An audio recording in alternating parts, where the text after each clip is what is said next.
Uh, okay, okay, folks, you're all on. All look nice and smart, and that's it. Okay, I think we can start.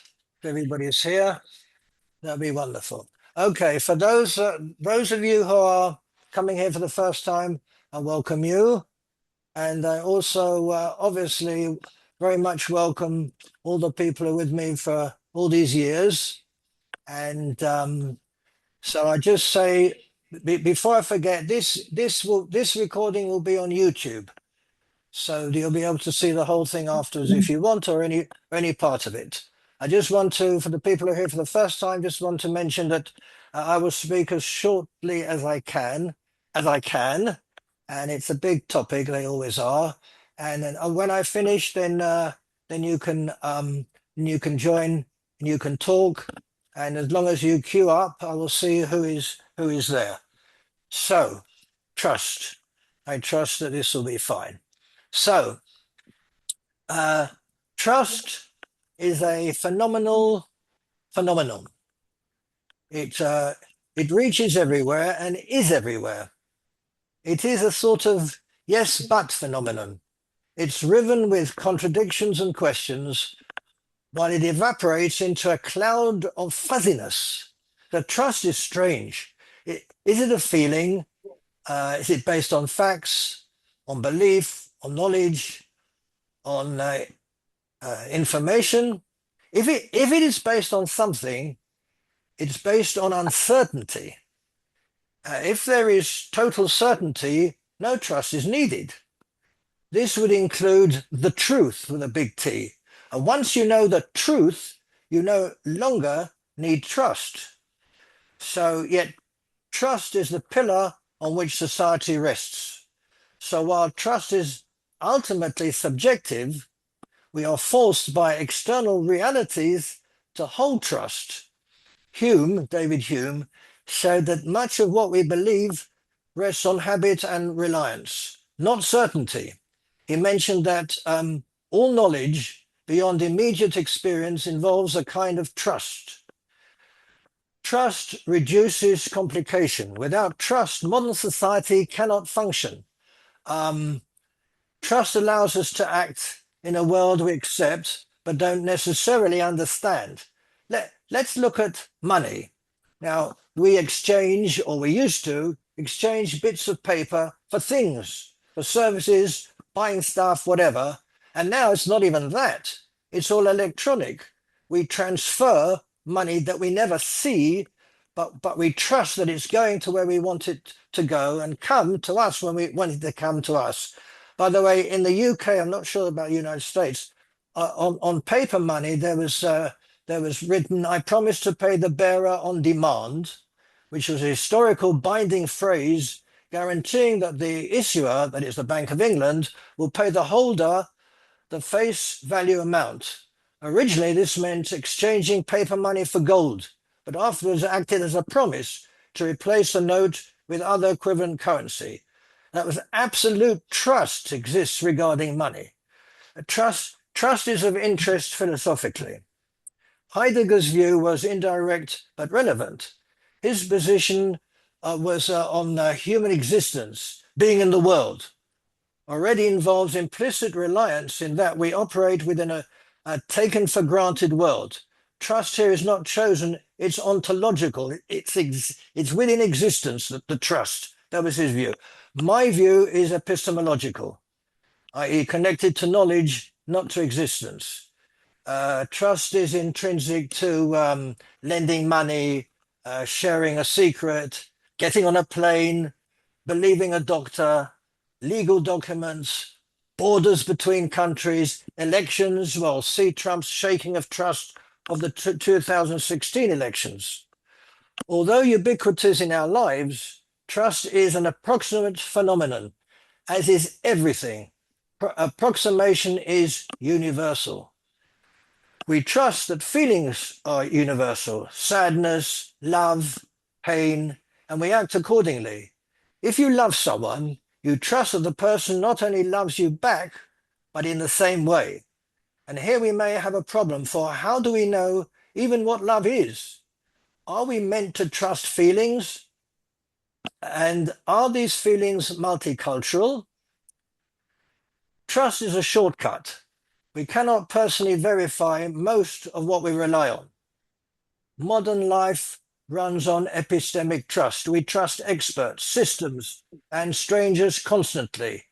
You trust engineers you've never met, scientists whose experiments you didn't run, historical events you didn't witness. We have no choice, since without trust, society collapses into paralysis. We move around the world every day just knowing we have to trust in some basic reality that we all agree on. But there is no basic reality, since we can't agree what that is, or even what is. Trust is intimately based on knowledge. If knowledge is simply what we know, it is not necessarily linked to truth. Hence we can and do trust that which may or may not be true for some people and not for others. Trust then is relative. But relative to what? To non-trust? No. Trust is always individually and subjectively real. We trust the past. Our present and future are based on what, as far as we are concerned, was the past, that is, our memories. According to Hume, we trust induction. The future will resemble the past. And we trust testimony, what others tell us. We trust history. History is based on facts.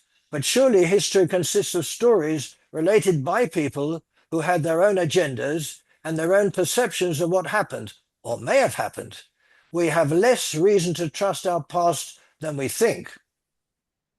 With trust linked to memory, we have to trust it as a basic reality continuing to the future. So when we get out of bed and put our feet on the floor, we know that the floor will be there because it has always happened to us in the past. That's trust. Our knowing that the sun will come up every day is linked to our knowledge, to our knowing that it has always come up in the past. In that sense, we are remembering the future. Scientific theories depend on trust not only that they are correct, but they eventually lead to a final proof that they are correct. That is, that they eventually will no longer be theories. But the future is as uncertain as the past. The ultimate trust is that you have a future. That is, that there is a future ahead of you. We also have a trust in often knowing the future. But unlike the past, at the very least that something happened, there is no future that we actually reach. We never get to tomorrow, in other words. The future collapses to the past instantly. There is only a possible or probable future. So why does the future not collapse to the present? After all, if there is a time that everybody trusts as actually happening, it is the present, the now. Well, for those who have heard my views somewhere else, or have read my book, Time to Tell, will know that I make a strong case against the existence of the present in general, and now in particular. There simply isn't a time short enough for now to exist. We are left with a sort of timeless trust. Is there a connection between trust and knowledge? To trust something, does one have to understand what it is one is trusting? Trust is epistemic, and there is a connection between knowledge, understanding, and information. We are inundated with information. Information hinges upon trust, but which information do we decide to trust? Do we decide, or do we simply trust according to its origin? If knowledge relies on information, which is necessarily based on trust, then knowledge itself is ultimately based on trust. While people once believed that the sun revolved around the earth, that belief was not false at the time. It was trusted knowledge. It constituted reality based on information at that time. Although later heliocentrism turned out to be a truer description, it constituted a new reality, yet did not reveal an underlying reality, which is never ultimately and objectively testable. So history becomes a succession of realities which change when there is new information rather than a progression towards the ultimate truth. A progression towards ultimate truth intimates that eventually we will get to the ultimate objective trust in truth. Why would that be? Is there, hovering in the future, the ultimate objective truth waiting to be discovered? Hubris runs through our blood. We trust what we know and know what we trust. Our trust may, in the future, prove false, but this does not mean we cannot now trust it to be true. But why do we trust something we are told while being pretty sure, or at least suspecting, that it will be proven in the future to have been wrong? This seems to be the motivation of the flippant comment by Neil deGrasse Tyson that, I quote, "The good thing about science is that it's true, whether or not we believe in it." Close the thing. Trust in scientists? Trust in the truth? Since when are scientists the guardians of the truth? I would like to tease out whether there is a difference between trust and belief. Trust includes belief, but does belief include trust? Belief is supposedly about truth claims. But here we must distinguish between the truth, with a capital T, and truths. I maintain that truth claims refer to individual truths rather than the truth, which will be objective and general. So belief, being individual and subjective, would include trust. I believe it will rain is equivalent to I trust my belief that it will rain. So I trust your belief that it will rain will keep my trust in your belief intact. So is trust more than belief? I am wondering whether we can believe something without trusting in it. For example, you may believe someone is competent, but still not trust them with something important. You may believe a system works, but avoid relying on it. But why would you believe in it and not trust it? If trust is more than belief, it is closer to knowledge or closer to faith. The 19th century Danish philosopher Søren Kierkegaard discussed trust not in the modern sense, but as faith. Faith is a kind of radical trust in the face of uncertainty, he maintained, a leap beyond rational justification. We could say that belief is about what we take to be true. Trust is about what we are willing to rely on. Belief lives in the mind, trust lives in action. Now, in all our talk about all the things I've been saying about what we can trust, are we approaching skepticism? Skepticism presents us with more and deeper problems. Wittgenstein, especially in his uncertainty, posits that doubt itself depends on a background of undoubted trust. Some things must be taken for granted for thought to function at all. If you try to doubt everything, you would not get as far as doubting anything. And this gets us to conspiracy theorists who don't trust anything. But that is not so. They don't trust the media or anything that is accepted by society in general. They don't disagree with notions, but in the very fact that there are accepted notions.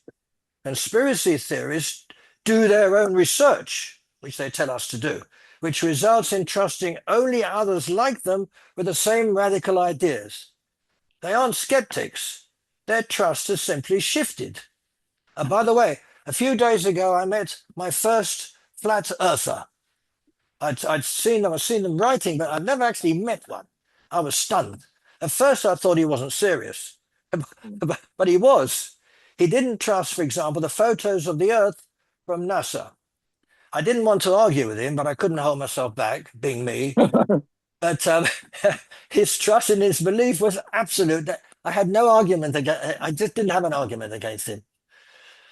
The whole issue of trust weaves its way through our lives. It is subject to change and changes. It begins almost immediately after birth when it is absolute. In normal circumstances, whatever they are, but I'm referring to loving and safe surroundings, trust becomes solid. Later it wavers.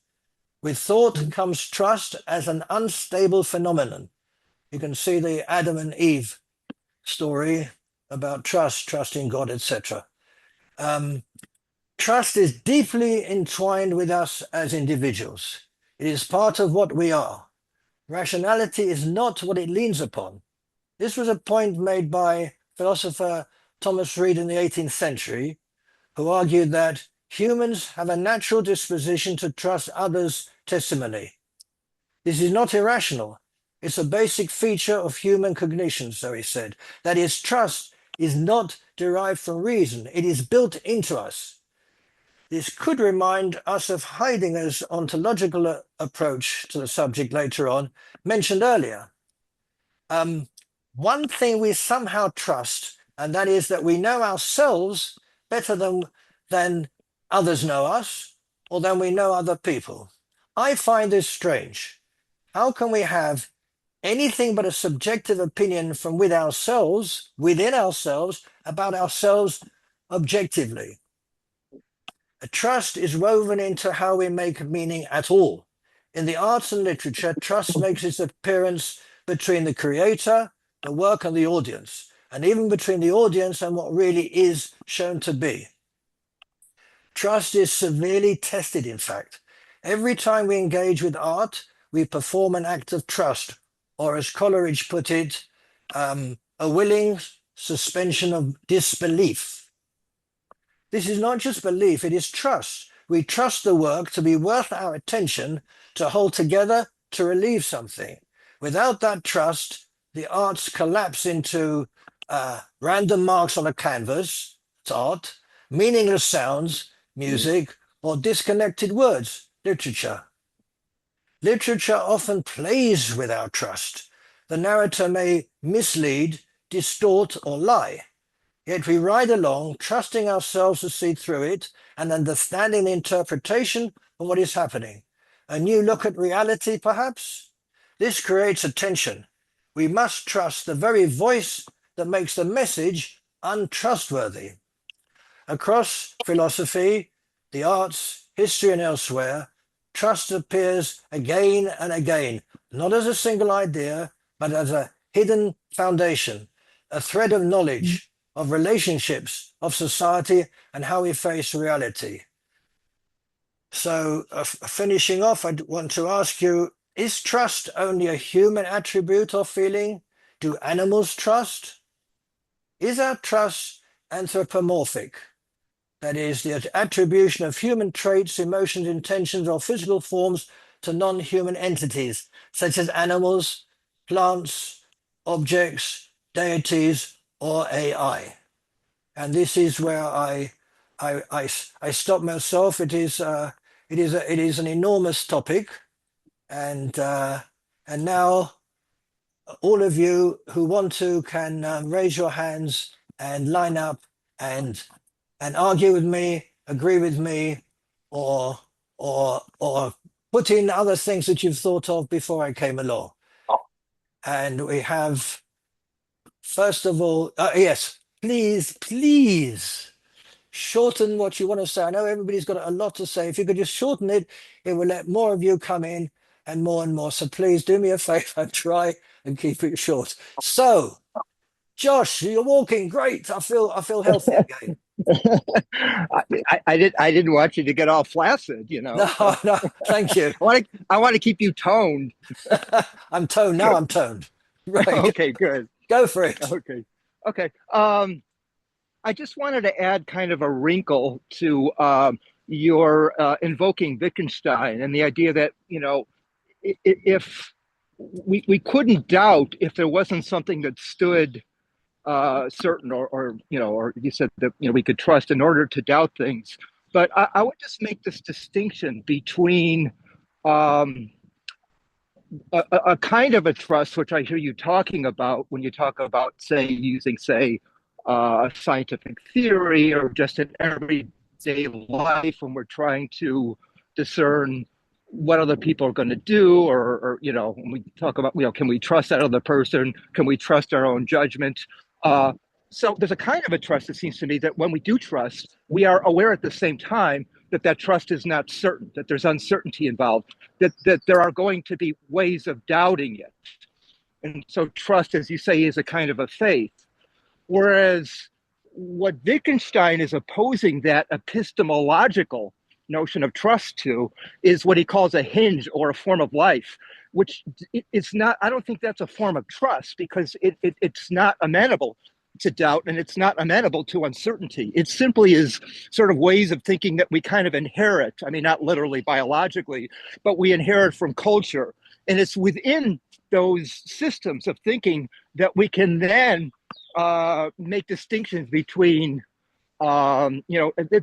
questions can arise concerning can we trust this or that fact, but the larger system that makes it intelligible to ask that question in the first place is not at the same time simply trusted. It's simply, as Wittgenstein says, taken for granted, and that's not the same thing as trusted. We don't need faith when it comes to that ground. When we get up in the morning and we don't have to question whether the floor will still be there, it's not because we trust it. It's because it's taken for granted, and that's not the same thing. So we're kind of thrown into or develop, certain sort of systems in which things make sense to us, and then within those systems, doubts arise, and the issue of trust comes up. Now, it's not as if those forms of life, those hinges, those underlying systems do not change themselves. They change very slowly, but they're much more stable. And when they do change, it's not because we lose trust in them. It's simply that we kind of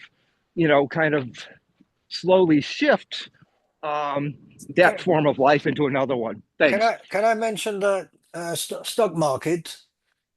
That's all trust, isn't it? And it Yeah, has collapsed in the past. yeah. But what is a stock market? How do we understand the Well, whole game, right? I don't know. I It's think trust, isn't it?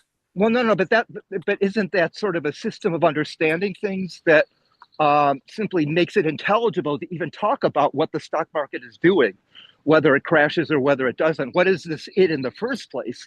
That involves, I think, not an epistemological understanding, but something more along the lines of a grammatical uh, understanding, which is what I think Wittgenstein sort of is pointing at. I don't know. I think a lot of people invest in the stock market and don't really know what's going on. It's That's that's like you just trust that this one's going to go up because it's doing well, and that one's not going to go up.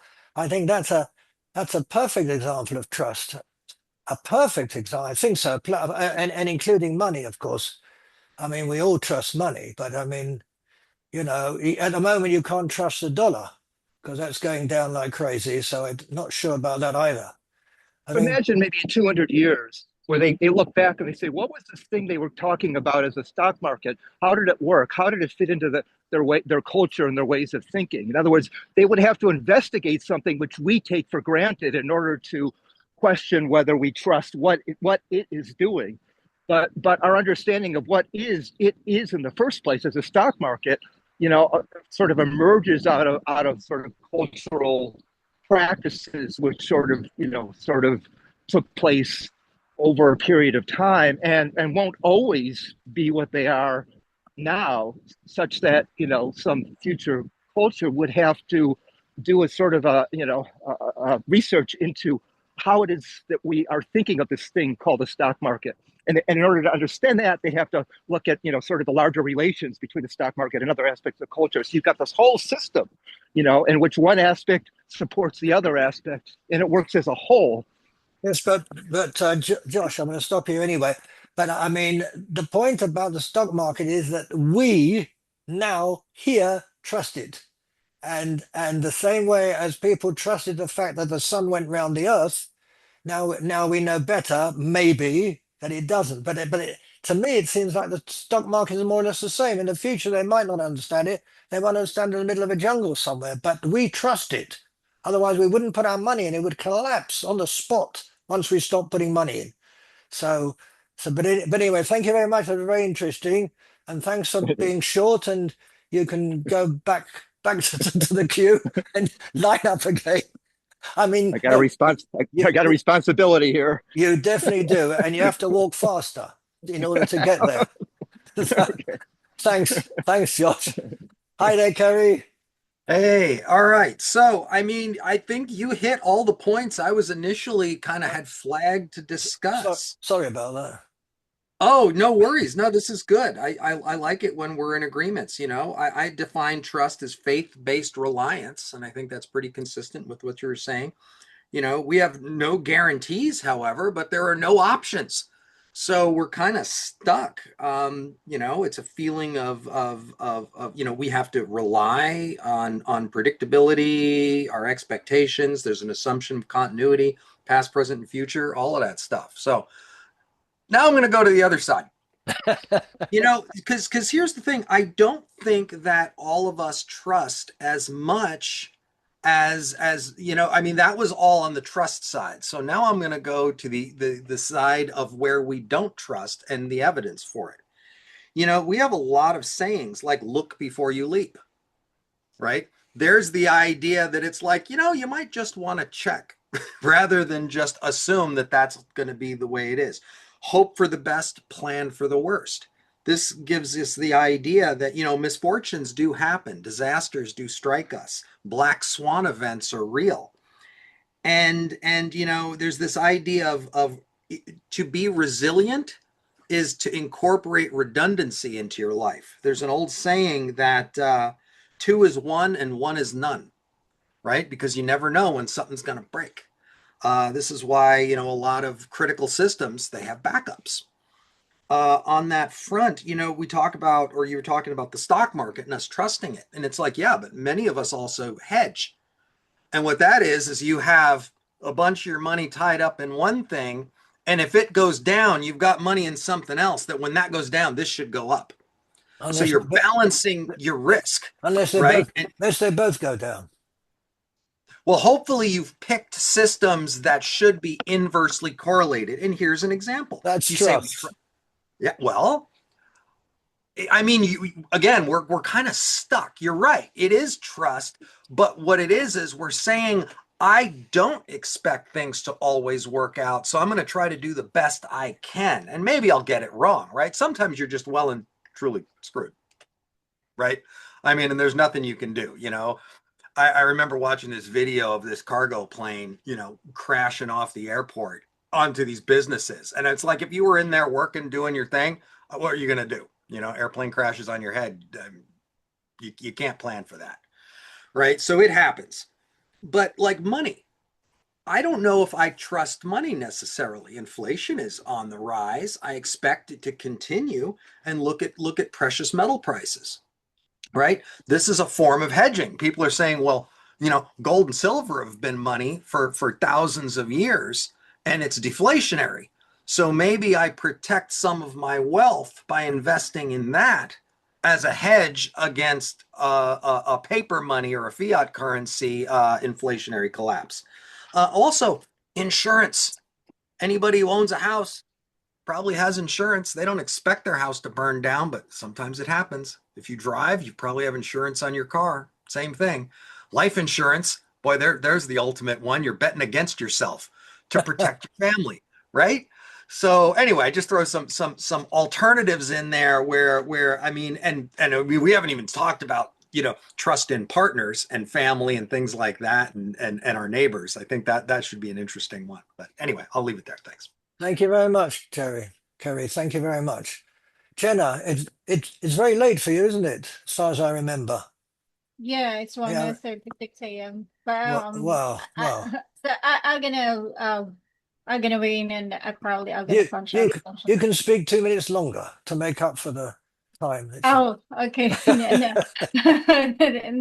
I don't know how to bore everyone. Wait. I had it I on good authority. The Earth's flat. It should be the same time there as it is here. I think Ah, yeah, in yeah, I don't know. good I point. don't know about that. Good point. Good point. I I could show you that it's dark outside. So um anyway, I think I'm gonna push back a bit with what you said, Carrie, about money, because I think in certain degree you still trust money. It's just you do not put all your eggs in that basket. That's what I will gonna argue on that.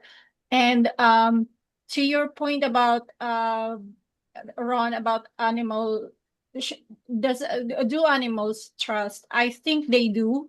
I'm just not sure if it is like in the similar level as we humans trust, because it seems to me that there is an epistemic element with that when we try to evaluate, when we try to doubt, justify, and revise our belief based on the data that we have.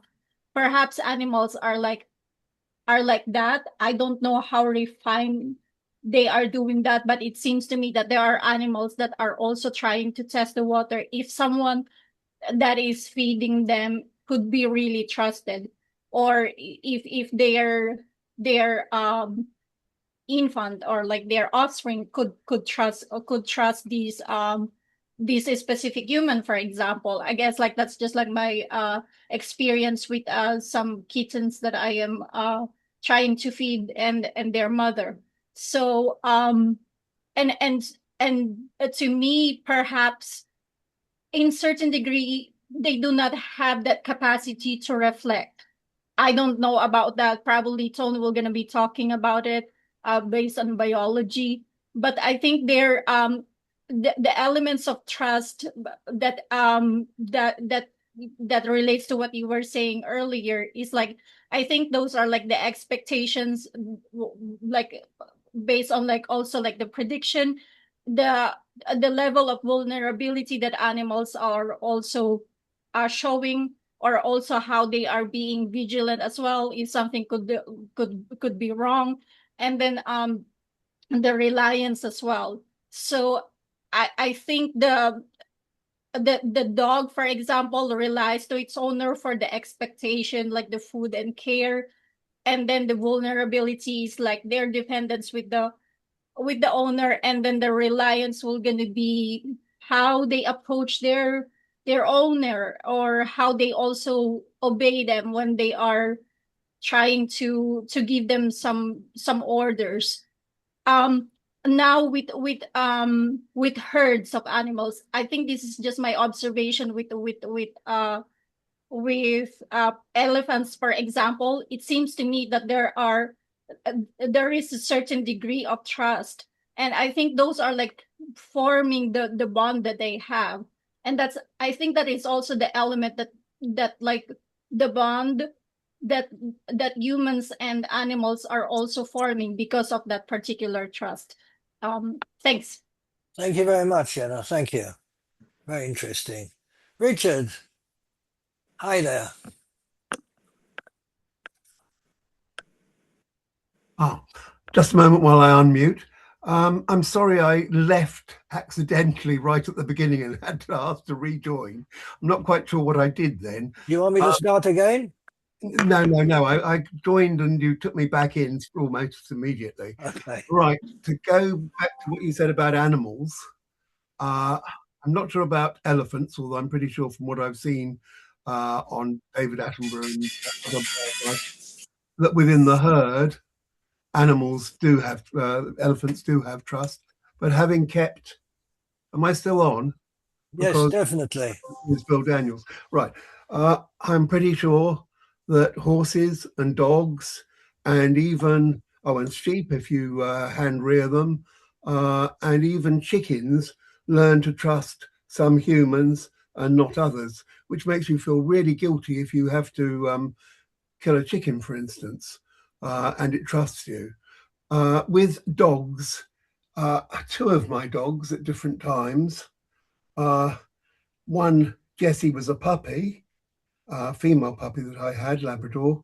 I stopped to talk to someone next to the electric fence because there was a colt inside the electric fence. And while I was talking to them, she backed onto the electric fence, which gave her a shock. I let her off the electric lead because she put up such a fuss. She ran back into my garden.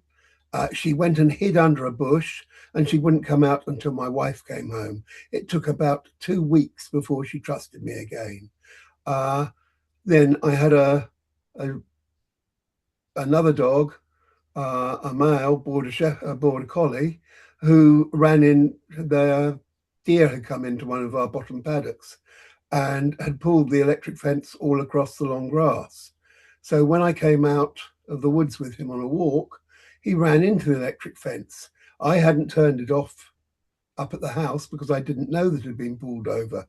He blamed me for, well, only a day or two, but he definitely lost trust. Horses, you can buy horses. I've seen this happen at during the marketing, during the fairs, and they may not trust any humans. It takes weeks for them to start to trust you, if they ever do, but it is possible for them to trust you. Other horses that have been brought up in a caring society can actually get quite difficult because they think that they can be part of the society, if you like, and attempt to become boss. Okay, I'll leave animals, but from my experience of working with them, you can say that they've got trust. But this brings me to a point about whether trust is subjective or objective. Can it be objective? When you look at humans, animals base it on what you've done and how they've seen you in the past. Humans, I would say, whether or not they know, they use Bayes' theorem, which was published, I think, in late 1700s, 1760 or 1763, but it's been around a long time. But it's a basis of what quite a lot of AI decisions are made of about trust. Okay, it's basically a way of taking a hypothesis and then updating it based on new incoming evidence as it comes in.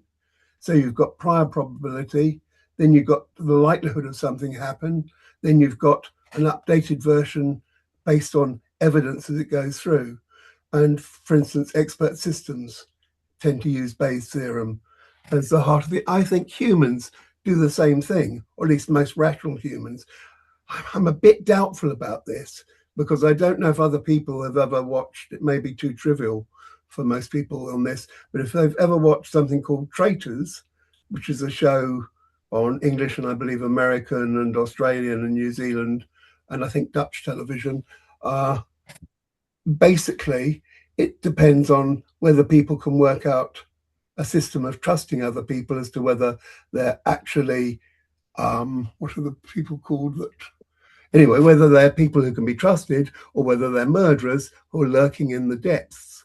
And you find out, you would think that anybody who comes from a background of, say, data analysis or maths, computer science, would be able to work out a way of piecing together the evidence.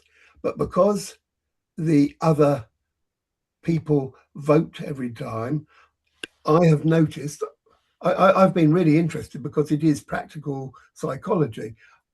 You notice that most people distrust anybody that has an academic background in any one of the disciplines that would help them make a fairly objective decision about who the traitors are. So therefore, they say, trust gut instinct. Now, it is possible that gut instinct sometimes actually works because people pick up traits subconsciously, they react to things. But in my opinion, gut instinct is something that you can't trust. Whereas, but if you get rid of anybody who actually can try and work out a valid system of arguments based on which people can be trusted and which people can't, then everything's going to come back. I have found from watching that it seems to me that as far as I can work out, in the early part of the game, the murderers, the traitors, have a distinct advantage. And in fact, the people who are not murderers I've forgotten what they're called, actually would be better taking a random choice than their system of selection, which tends to be on whether they like someone or whether they are untrustworthy because they've got a doctorate or because they were a police inspector or had some type of way of calculating. So in other words, they got, and whether they dislike people.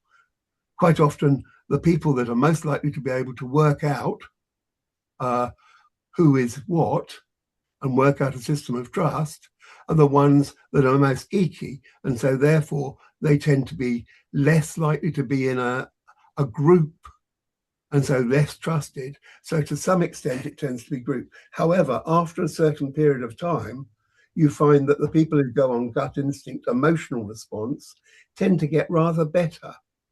Maybe it's because they're picking up signals, I don't know. Okay, but anyway, I would say that most people do rely on a type of system of Bayes if they're at all rational.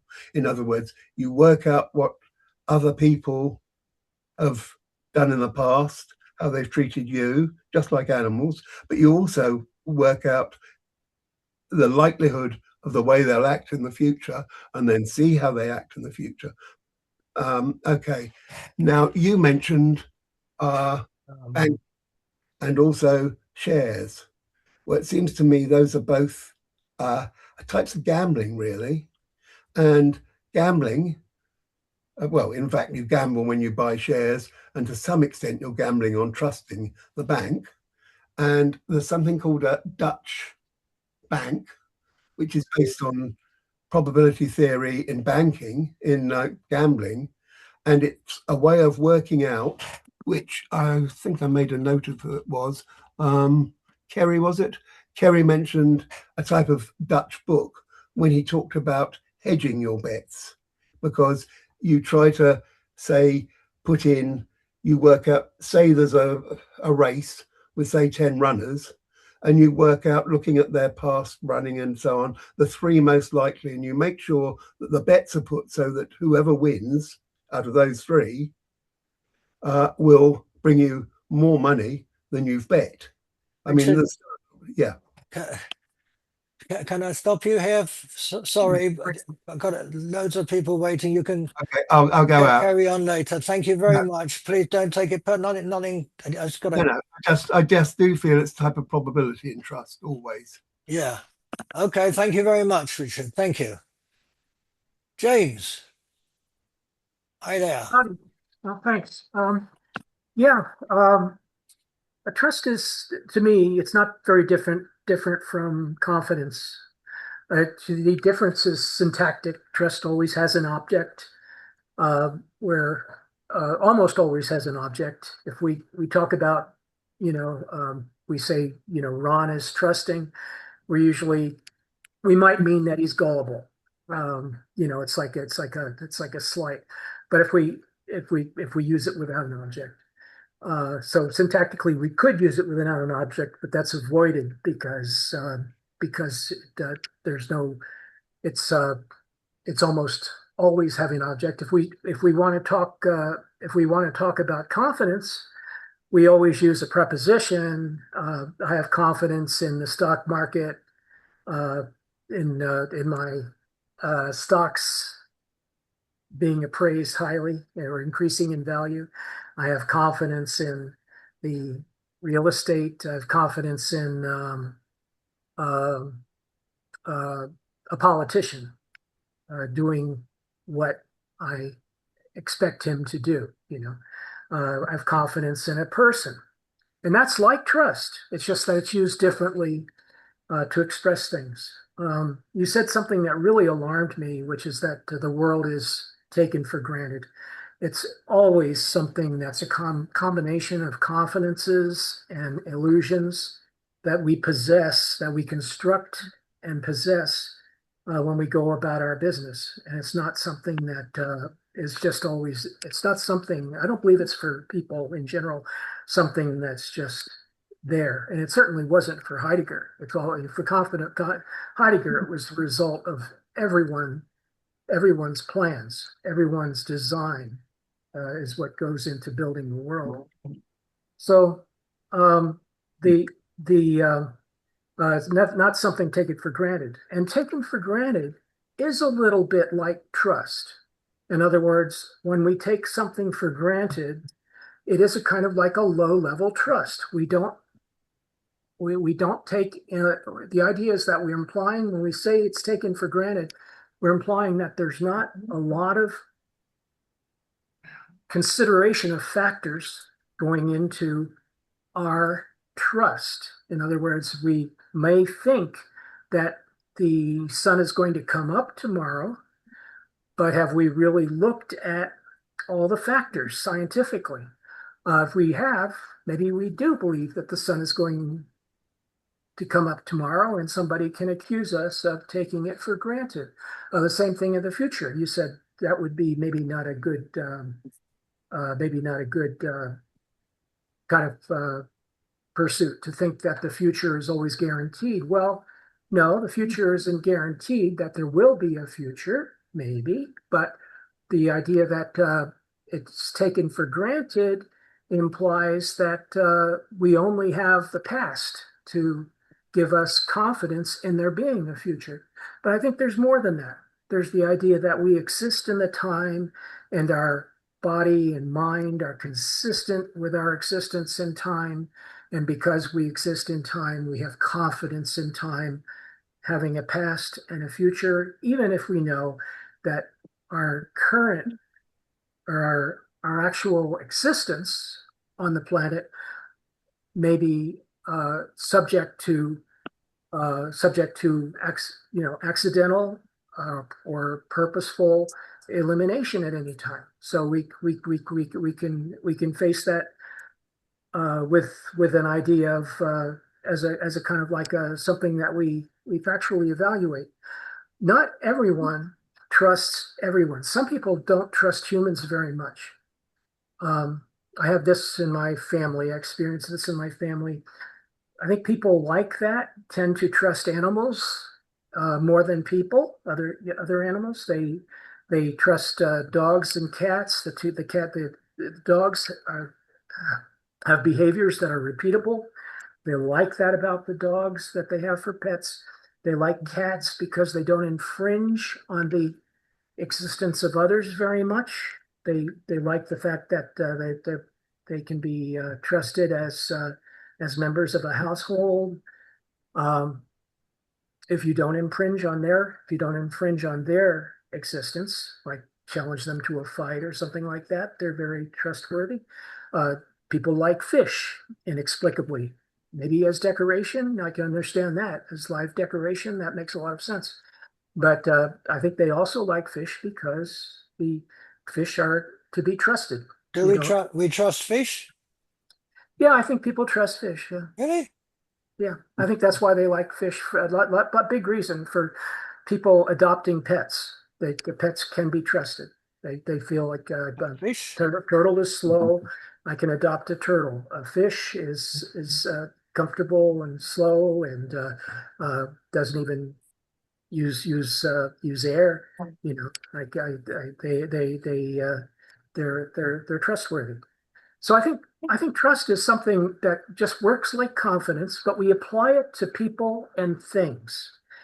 And it's in that sense, it's important because it affects us psychologically and affects us in that kind of like in the world. In other words, in our whole kind of juggling our confidences, the totality of our confidences and illusions that we pursue in our daily lives, we can trust or distrust. And it's interesting, distrust is not as strong it's not a pejorative, or at least it's not as strong. And when it's used as a pejorative, it's not as strong as, say, hate. So in other words, if I say I distrust him, it's not quite the same as saying I hate him or he's even a or even he's a bad person. If I say I distrust, I mean I'm speaking subjectively about my feelings about someone else's veridity. In other words, that whether that person is going to satisfy my expectations of him. So I say I distrust him, but it's not like saying I hate someone. So it's something that's not very consequential. In the same way, the opposite, I trust someone, is not that important to us. If I say I trust the neighbor, it means he seems really nice. He always smiles. He has takes really good care of his house, and he doesn't have any contrary uh, political or opinions, that I care about. So I kind of like have trust in this, and also his behavior. He's shown me uh, good virtue in the past. So I might say I trust this person, and but it's not like you're going to marry them. It's not like love. It's quite different. So it's just sort of like a low level of comfort that comes from being in tune with your expectations of another person, and like they could even be imperfect, completely relative. In other words, and I think you realize that.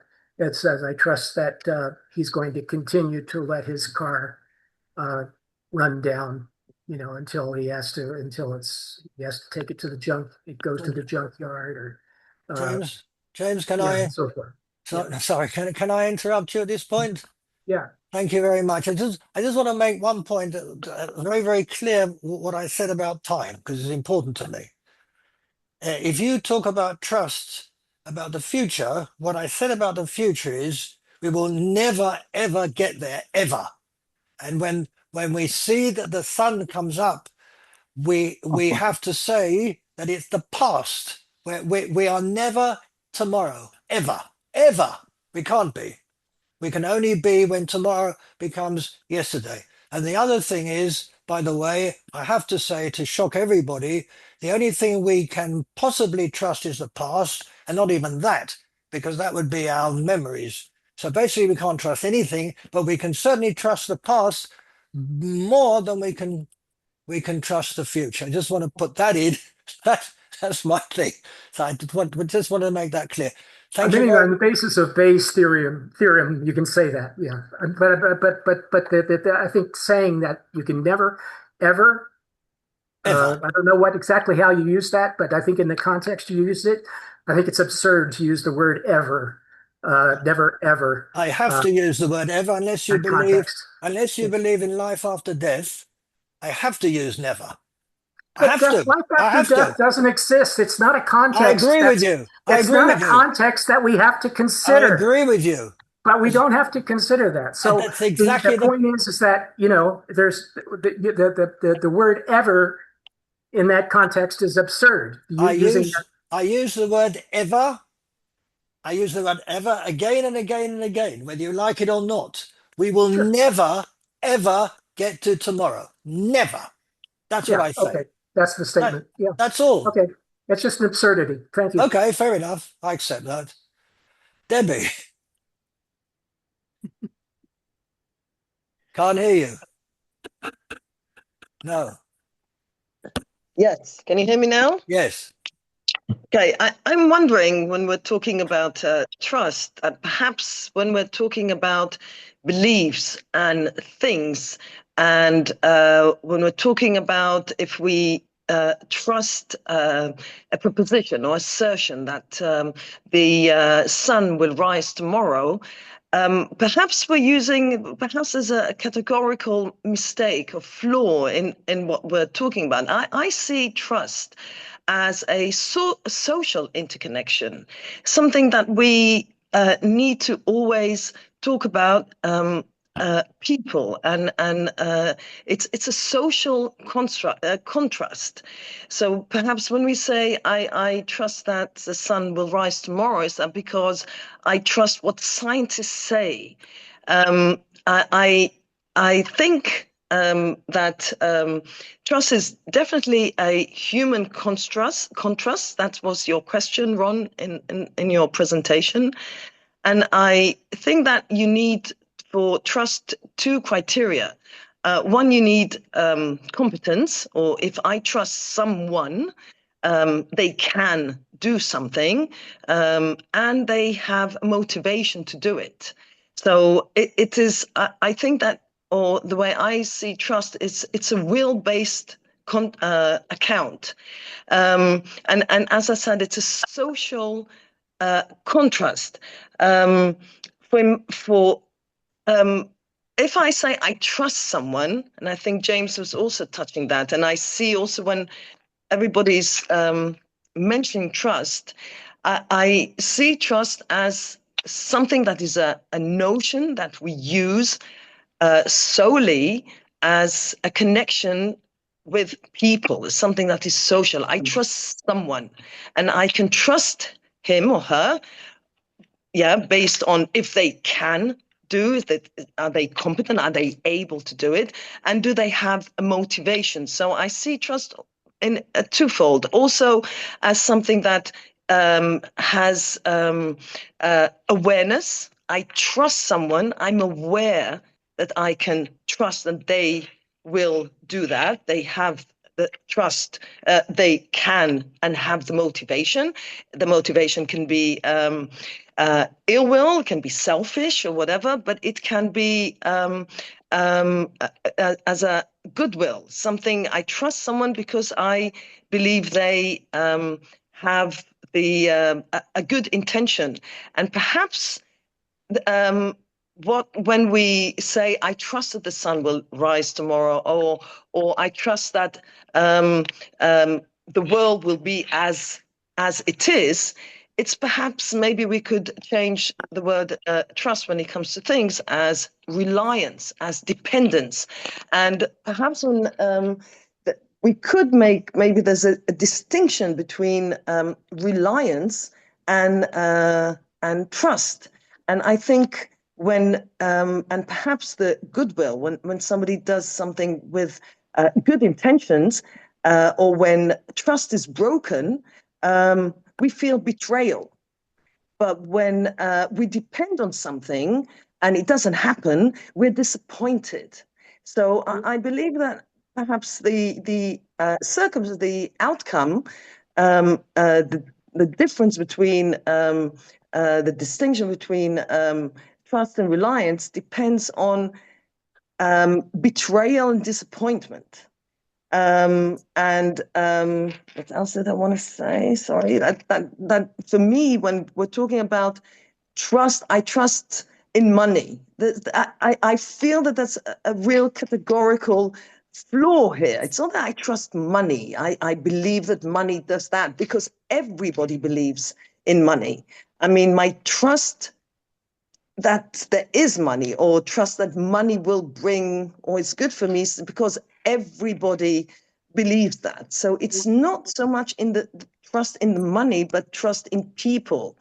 So I was wondering what you or everyone thinks about if we are accurate in using the word trust, that trust is a complete human or social notion, is something that we use with people.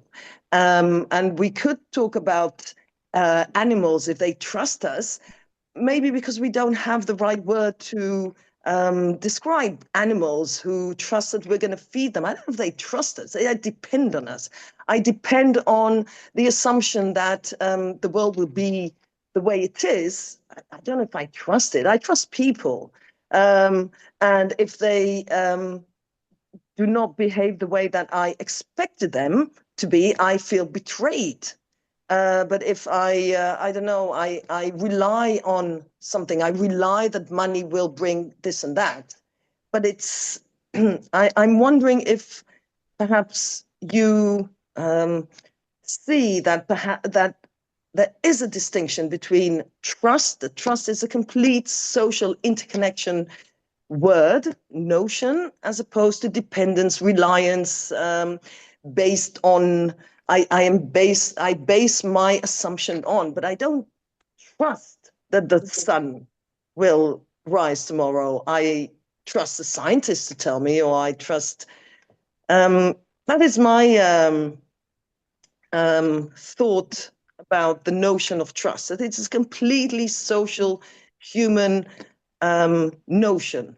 And when we talk about things or when we talk about beliefs, it's reliance, dependence.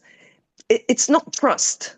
It's something else. So I'm wondering what you all think about this, and perhaps we can talk about it in a more and you need awareness.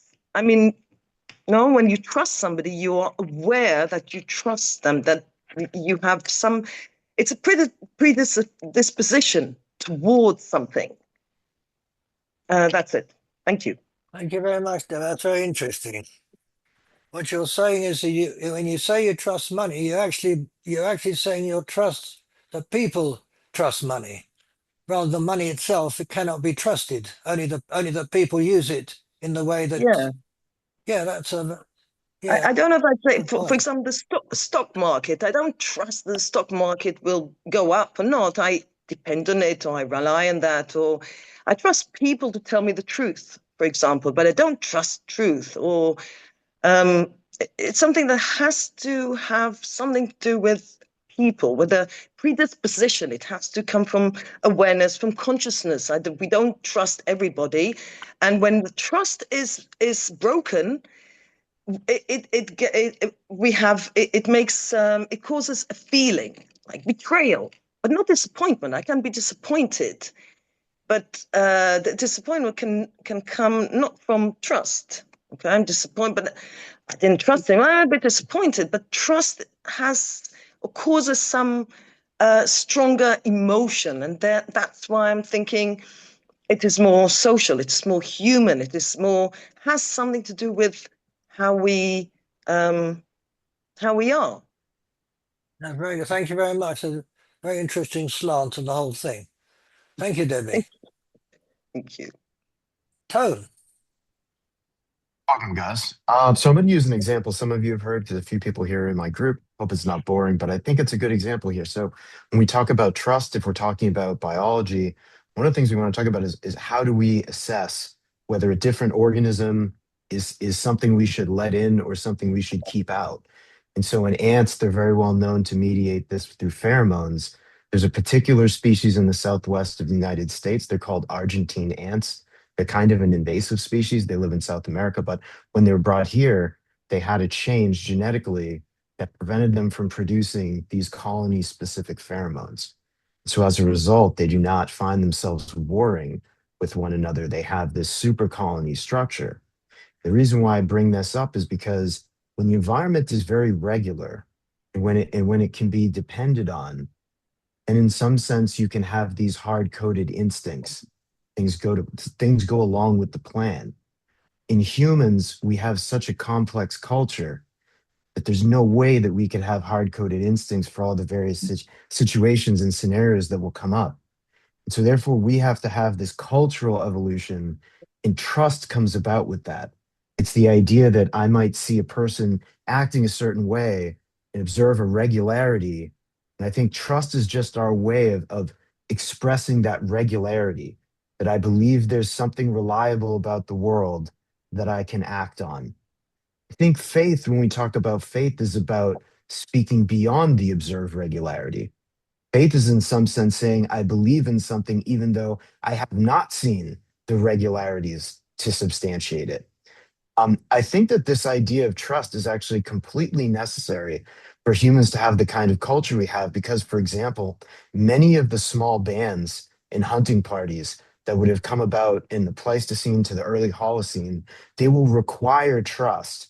They will require saying, look, I'm going to give up, I'm going to sacrifice something in order to go out to acquire food, in order to find wood for fire, in order to help with childcare. I'm going to give something up now based on the idea that I can trust it to be repaid later. That's kind of radical. That doesn't happen often in the animal world. I'm sure we can find exceptions, but that sort of trust is what allows you to build a complex society, because division of labor actually requires trust.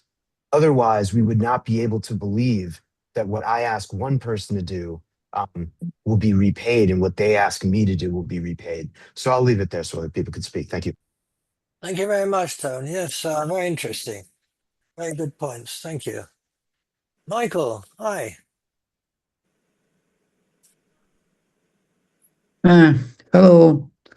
Uh, so you can make any statements questioning the need or the reasons to trust something and someone, and even to deny reality or whatever. But when it comes to your life, we trust. We trust other people, we trust other institutions, even although it looks like logically it may be not reasonable. Why would you trust someone who you don't personally know? Why to trust at all? Why do you have to do this? The answer is that we have to ask what would be the alternative. We trust because otherwise society would not exist. Basically, it would break down. Evolution does not care about our feelings or about our reasoning.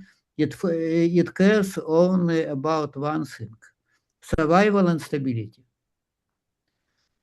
So we have this neuropsychological and social mechanisms for trust, because this is the only thing that allows us to act together, to work together, to live together. That's it. If you take a broader view about trust, not only in human societies, but for other systems, I would say it's a common condition for any system to exist. Because for that, the elements of the system have to rely on what other elements of the same system are doing. To rely on their products, their codependency, symbiotic relationships, because this is the price that you pay for enjoying benefits of be a part of the system. If in this broad sense, if you don't trust this system, then you can be there, and you shouldn't be there. Now, of course, our social life is very complicated, and we still have some space for maneuver, so we can choose what specific groups or specific institutions to trust. So you can trust, say, a particular political party or a particular group of people, maybe more than the others.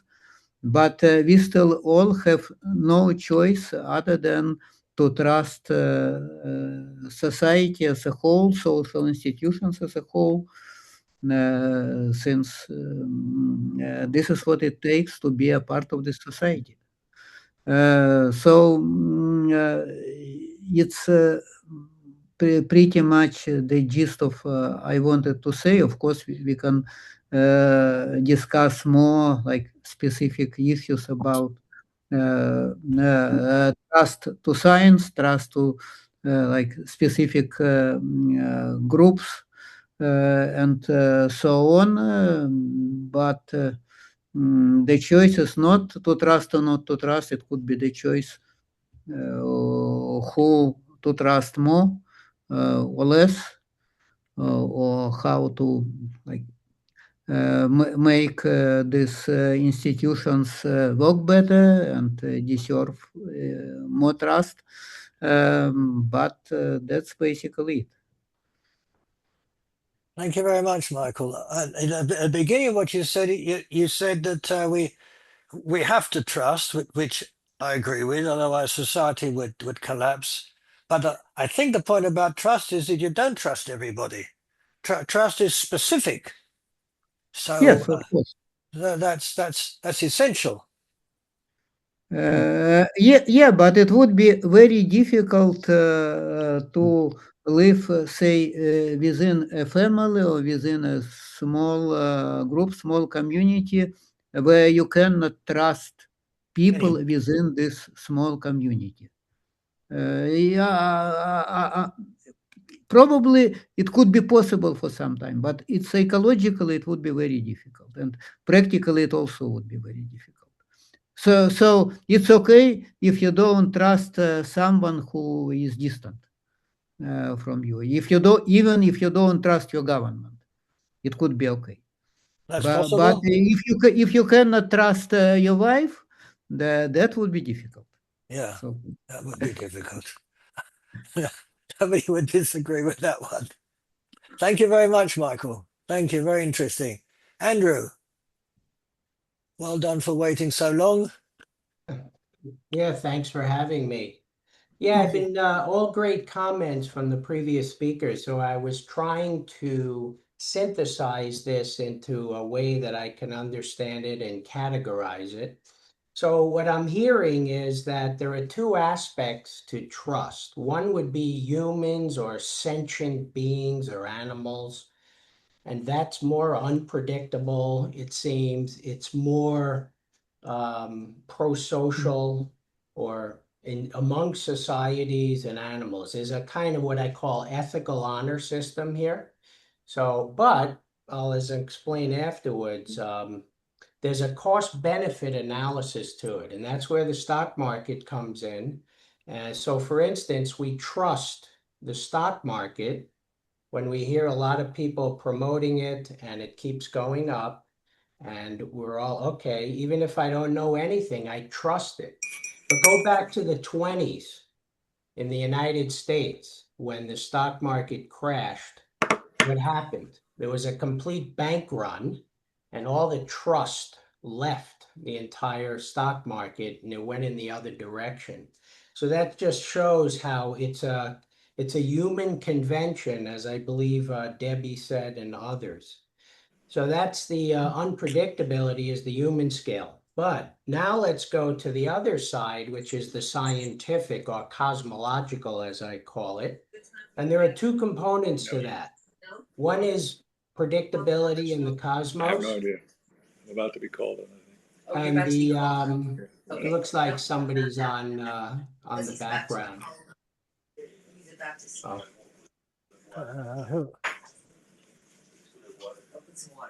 Whoever's got background, can you please mute? Yeah. Okay, carry on. Yeah, so the other is what we were talking about. We can predict with good certainty that the sun will come up tomorrow. Scientific certainty and all of that. So I call that probabilistic, right? There's a good probability it'll come up and certain things will happen. But then there's the experimental type, the type that we've also discussed with science, where you have to get the data. You don't know the outcome, so you can't trust it. The only thing you could do is do the experiment. So this would be the inductive approach. And then you hope it can lead to a deduction, which in science is rare. And then finally, you have what you call the best explanation. And that's what we ultimately trust. So yeah, just wanted to, point that out, those three aspects I'm looking at this for the time being. So I'll stop there. Thank you very much, Andrew. Very interesting. Thank you. Thank you. Frank, your patience is wonderful. Thank you.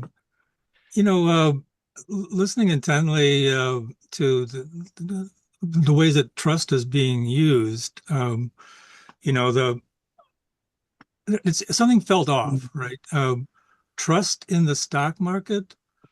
You know, I do I trust in the stock market? You know, I hope that the stock market will go up.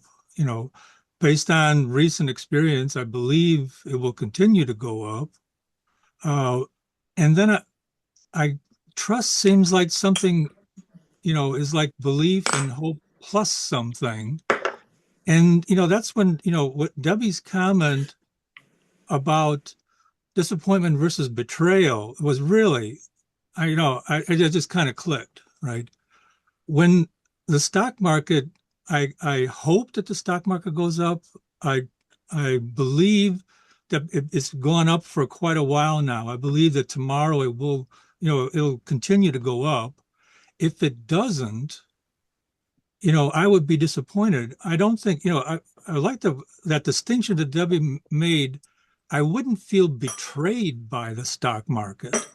You know what I mean? That distinction between disappointment, you know, I, you know, in a loose sense, I trust that my car is going to start when I go out in the morning and quickly I need to get someplace, right?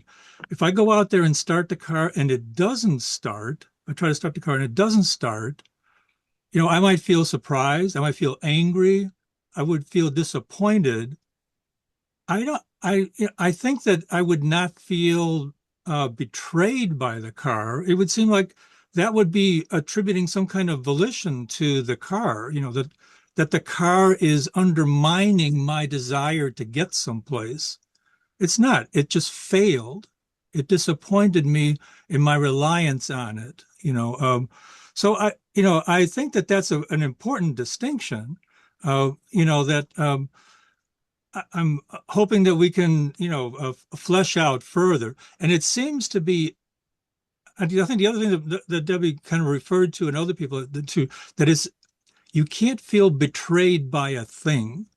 It seems like you need to be betrayed by something else that has some volition, something will, you know, something that is, that you say that, you know, I rely on this person during time of need. And when they don't come through at that time, I feel more than just disappointment. You know what I mean? If I get out of bed and the floor isn't there, I would feel really surprised. I would feel shocked. I feel like I would not feel like the floor was betraying me. It seemed like that there's something about human interaction involved in that betrayal.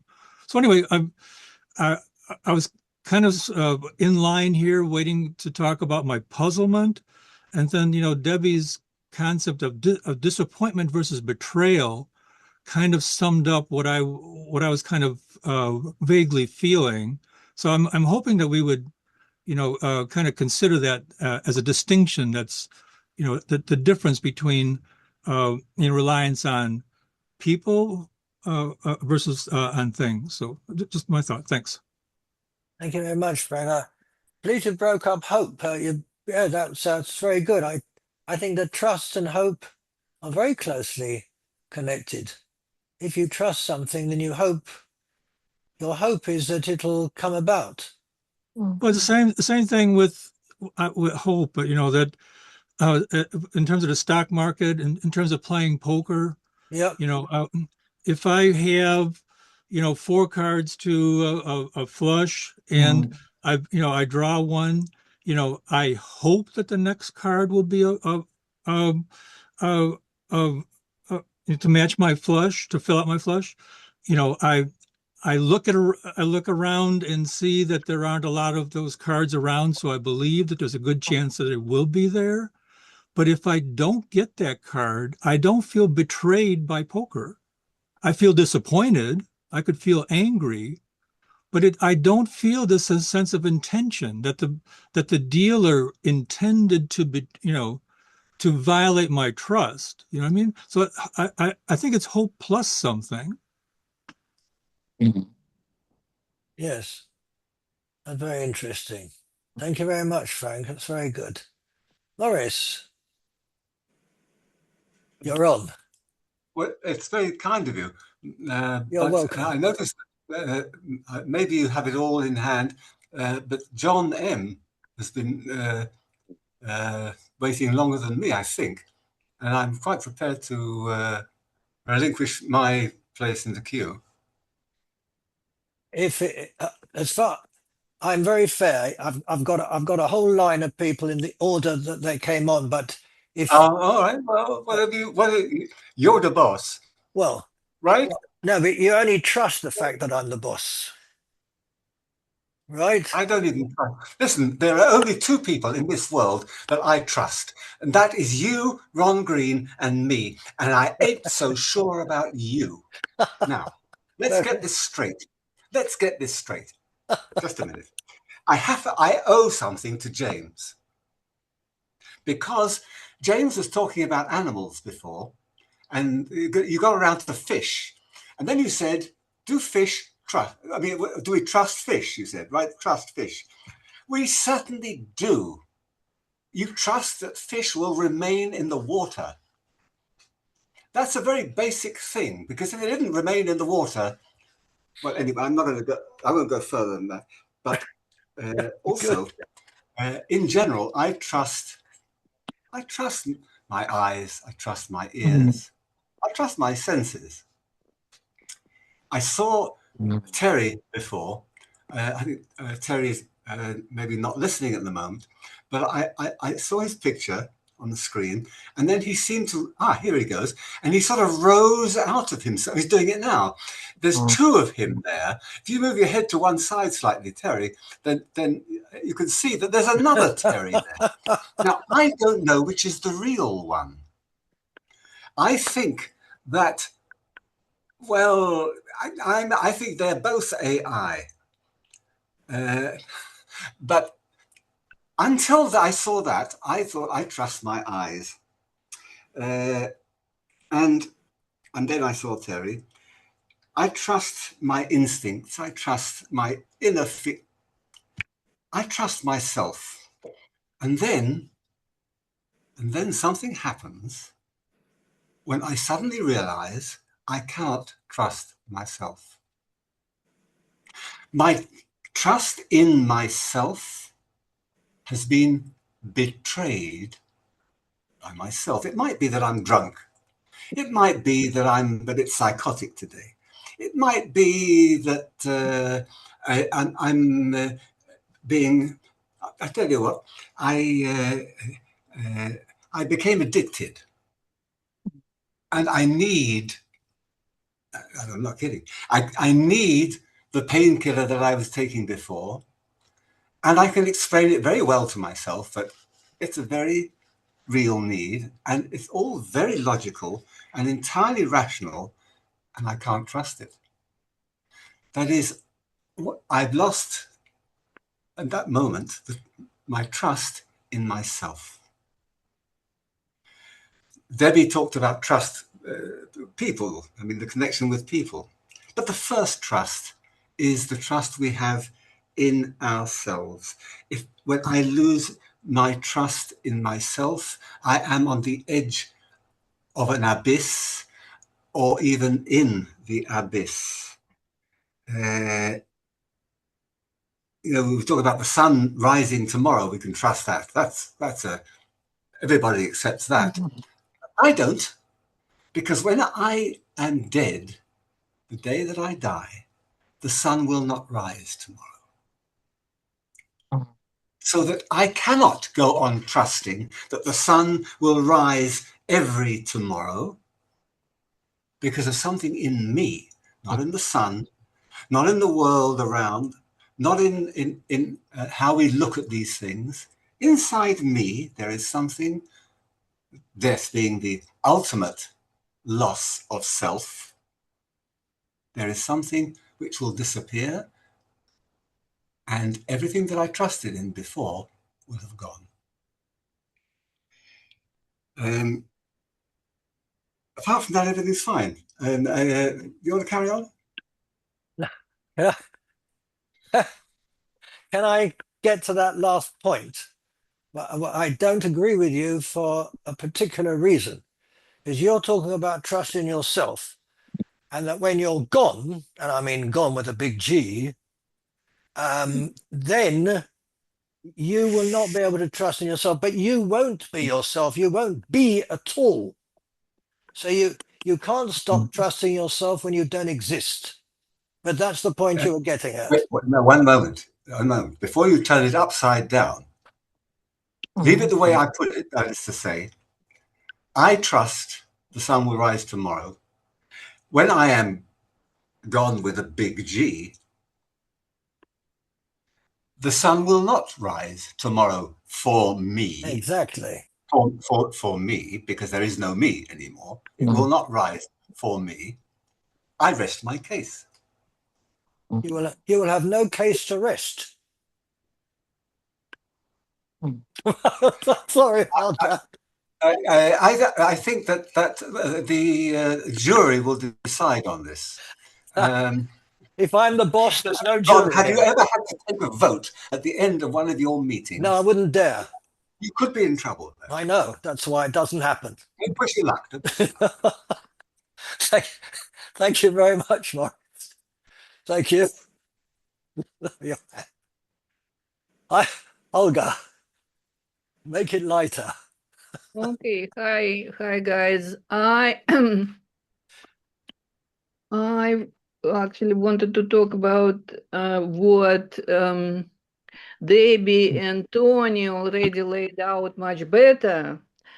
And what my question is, what we are talking about? Do we talk about trust, or do we talk just about adaptation? Because, for example, it's with Debbie gave some examples about it. For example, when a child is born, the child has to adapt to the circumstances, to the environment, and somehow act and defend itself and survive. For example, there is walls around in your apartment. Do I trust in walls, or do I trust in people who build them, or whatever the system that, like architecture and engineering, or I just adapted to it and don't think about it? Because there are too much to analyze if I have trust or don't trust it. For example, a couple of years ago, there was an earthquake in New York. So my trust in walls was literally shattered, you see, because I felt it. So it's my question is that what we are talking about big, like with trust, with starting with capital letter, or just adaptation. We have to adapt to it. We have to believe. If we going to some system to education, we have to adapt to it. We don't think about, do we trust it? If I don't trust it, but I have to do it, how I survive? And my question is also, right now we have a big new, I'm not sure even how to define it, something very new in our environment, like AI, people talking, and nobody talking here. I thought maybe Michael at least will talk about it, how we can trust, how we can trust or adapt to technology, and how we can, and I definitely agree with what Debbie said, that it's probably we should say rely on, not trust, but rely. Do I rely more on my car or on someone's car? Do I rely more on my horse, or horse that just running around somewhere? So kind of again, we build our environment and we have to adapt to it, and it's a huge system already. It's have history and have reasons why we build that way or not that way. That's my question. That's what's the difference between trust and adaptation, and probably also Debbie started it, and I wanted to talk about it. It's very interesting question how not how trust is built, but how distrust is built. Why these people who believe in flat earth, how they started to believe in it, why they distrust the whole education system that they're actually raised in. And so it's also a very big question. Yes, it's the question of betrayal, but I'm not sure about, no, it's more complex, I think. That's probably it. I have more questions than answers. Thanks. Thank you very much, Olga. Thank you. Very interesting. Ryan, you are very patient. Thank you. You're on. Yeah. So, I mean, I think trust is really a meta information, right? And so it's information about information. And I think that it actually makes it very much like confidence. The reason why we confuse those two is they're so very similar. But trust has one unique aspect to it in that sense of it connects us to some kind of action. Confident, trust enables action, and sometimes it has to resolve itself when action occurs. So then after thinking about it as information about information, you have to realize there's many different types of information we may be trying to describe. We may be trying to describe some kind of social trust, right? Our trust in other people's intent, the other people's capabilities. We often shorten it in that way because it's really one of the most important things to us that we have some level of social trust in each other, because so many things that we do are dependent upon us having social trust in each other. And that's why I think of money as an extension of that. Money, I think, is the way that we manage to have social trust that extends beyond the personal, that extends beyond the things that we can grasp directly, right? And so that it's a system of stored trust, which trust creates risks every time you take that leap of moving from having confidence in something to taking action. That takes risks that you do, and I think we all see that money has risks that relate back to us, right? Like bad things happen with money, good things happen with money, and so I think that it's just like the way we should think about trust is something, a piece of information that's of immense value to us taking action.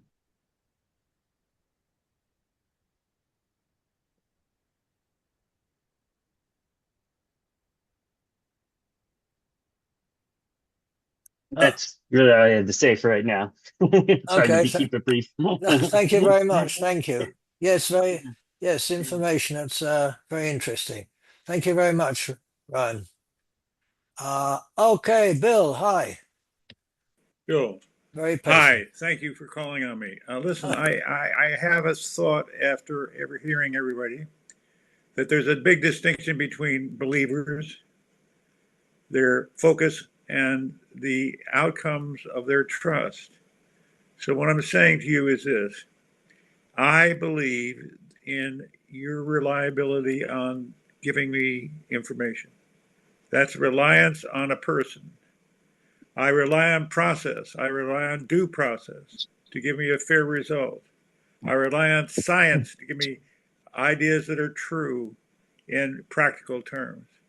And I give ideas in other ways no credit. I am reliable and in my ways of dealing with my wife and my family. I try to have ethics of reliability. I want to be a reliable person. And that's important to me and it's important to everyone else. So I think we need to look at what we have as the believer and who the believer is and his role. I think it's important for us to think about what we believe in and what's the focus of our belief and the institutions that we expect to perform for us. So, in context, that is the issue of whether or not the sun's going to rise is a focus problem. It's always going to be focusing tomorrow, but it's not really not a question of reliability. It's not something we have to take risk management choices to make and sure it's going to happen. But I think on the other hand, we have to take risk management choices about what we don't know is going to happen, what we uncertainty, and that's a question of the relativity of our belief. The idea of what we believe in may not be happening, and therefore we buy insurance. Therefore we say to ourselves, I got to cover this situation when I'm walking in a new place. I have to be mindful of my risks. And that's not confidence. That's a matter of less trust. And it's more trust. And I have more trust in the confidence that I have about this floor in my bedroom than I do about Donald Trump's commitment to my life and my family. And I just think there's a difference in focus and the relativity of belief that we have about what we can trust and what we can't. And our prudence and belief in risk management is equally important to us.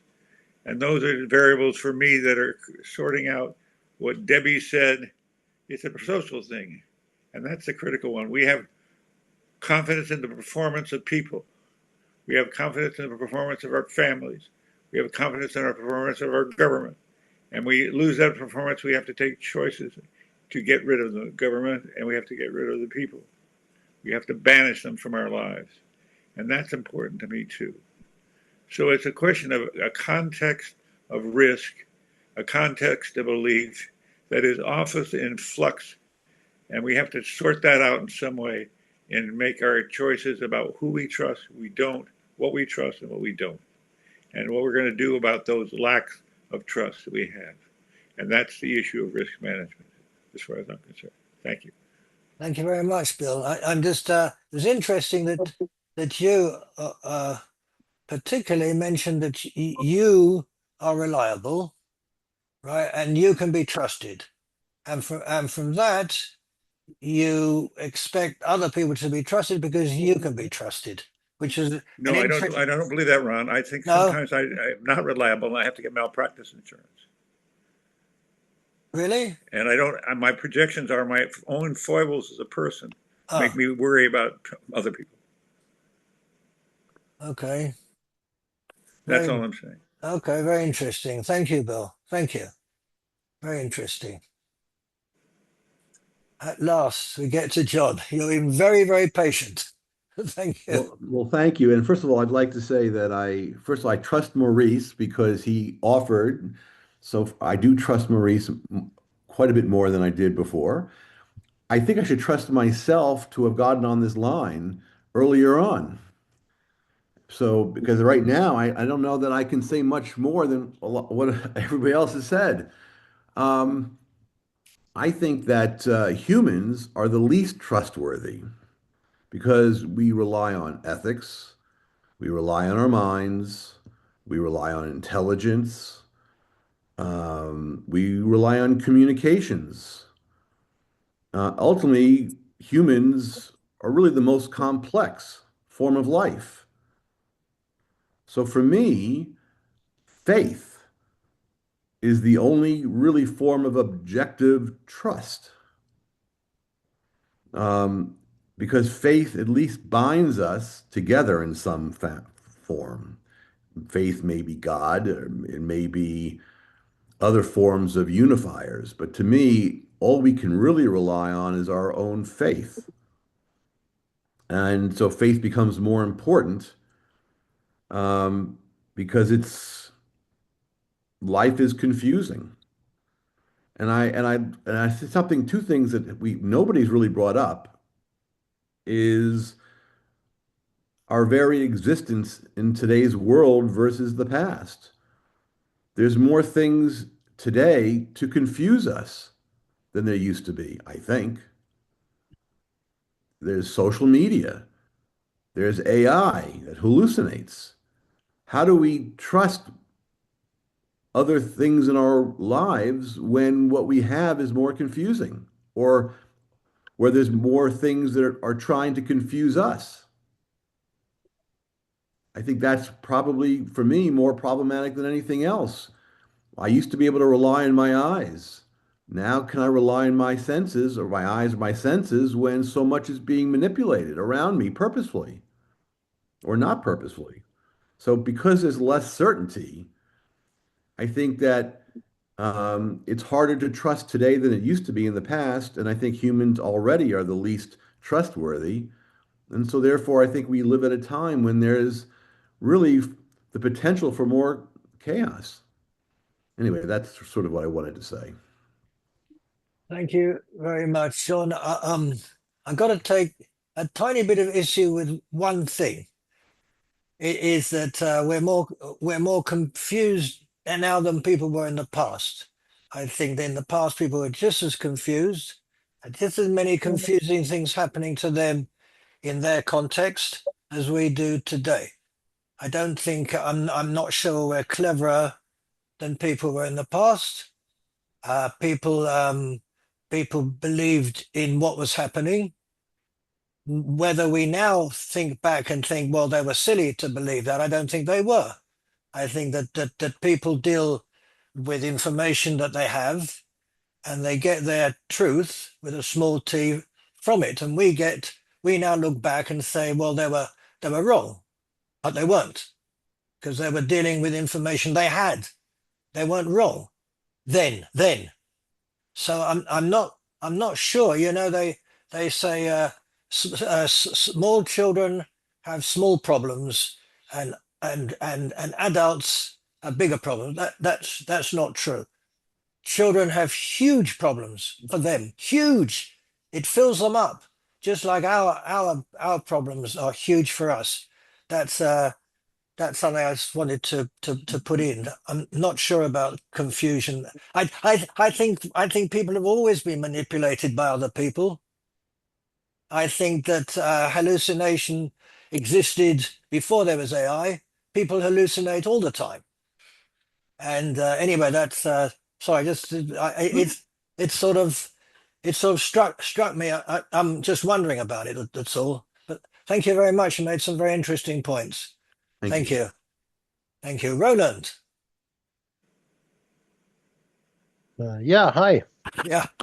Interesting discussion as always.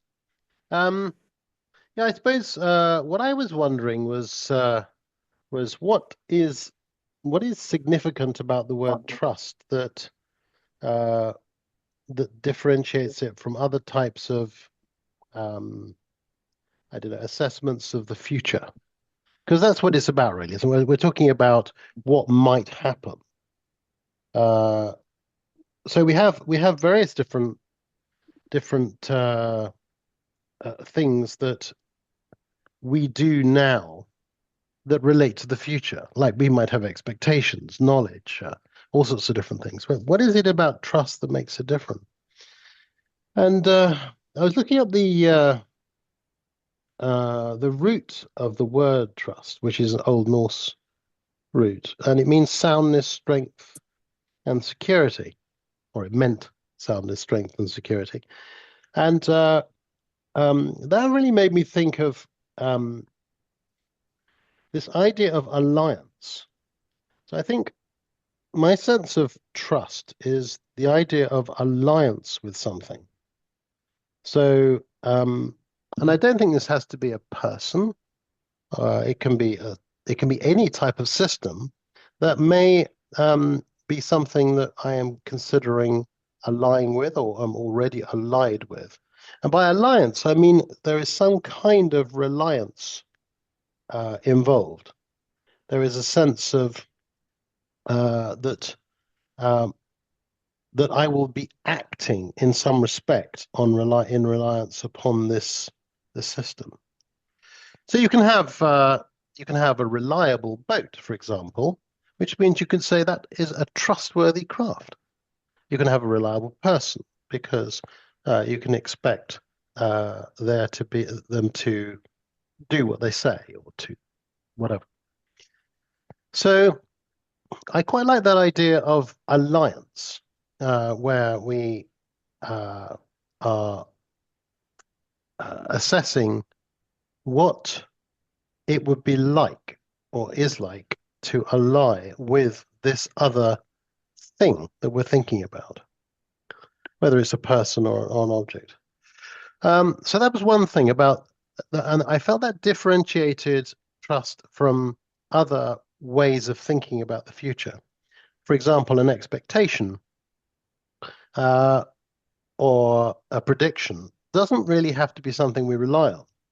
We can predict that there will be a full moon in 4 weeks, about three and a bit weeks' time, and that's not something that I necessarily will be relying on, but it will still be a prediction. So it doesn't really, to me, have the same quality as trust does. But there's another aspect as well, which I was thinking about, which was when do we trust something? If I was, for example, to be unexpectedly confronted by something that I relied upon that failed, whether it was a person or whatever, I could look back and say, oh, I trusted that would work, or trusted that person. But when did I trust them?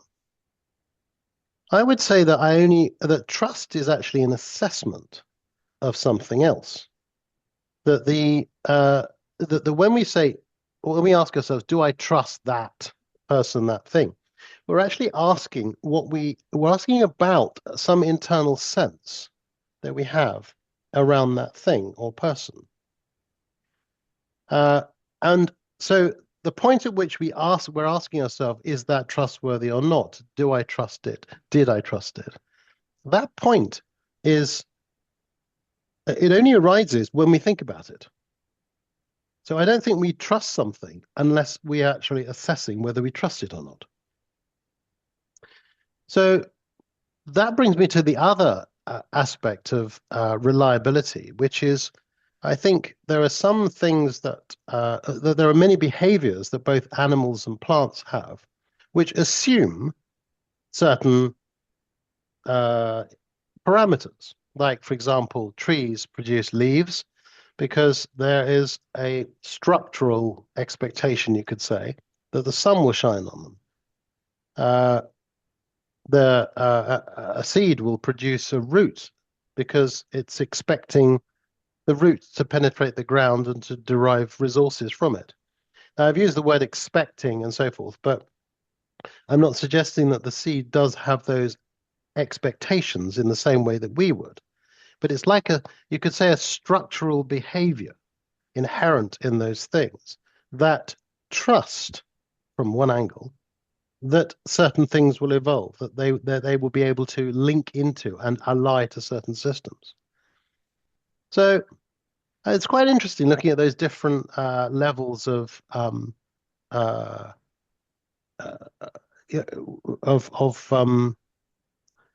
different characteristics that we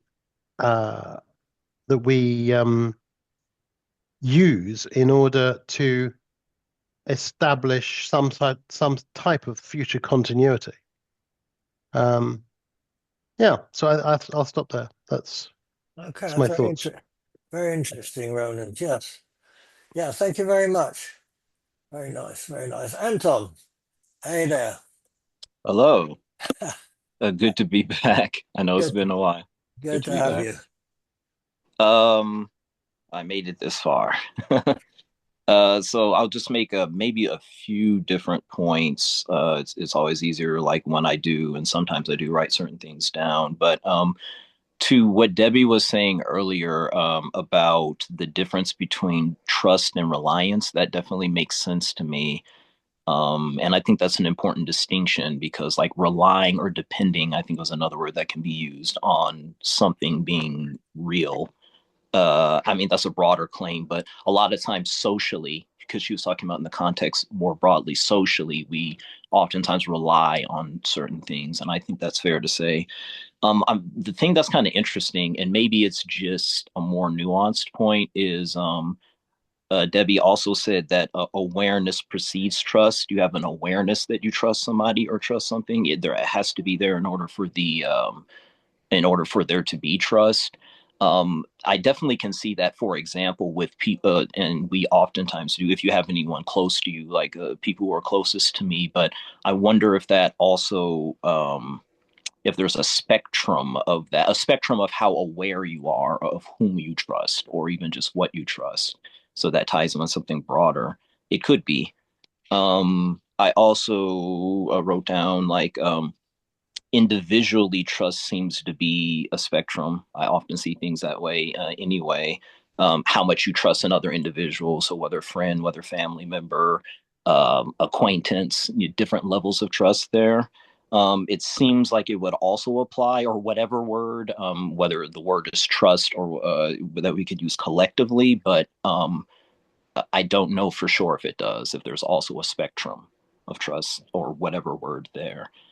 So that's just a question that I'm throwing in there, and that's all I will say. I was about to say all I have to say. All I will say. No, that's fine. Thank you very much. I like the notion of a spectrum of trust. As you go through a spectrum, you might move away from trust in some way.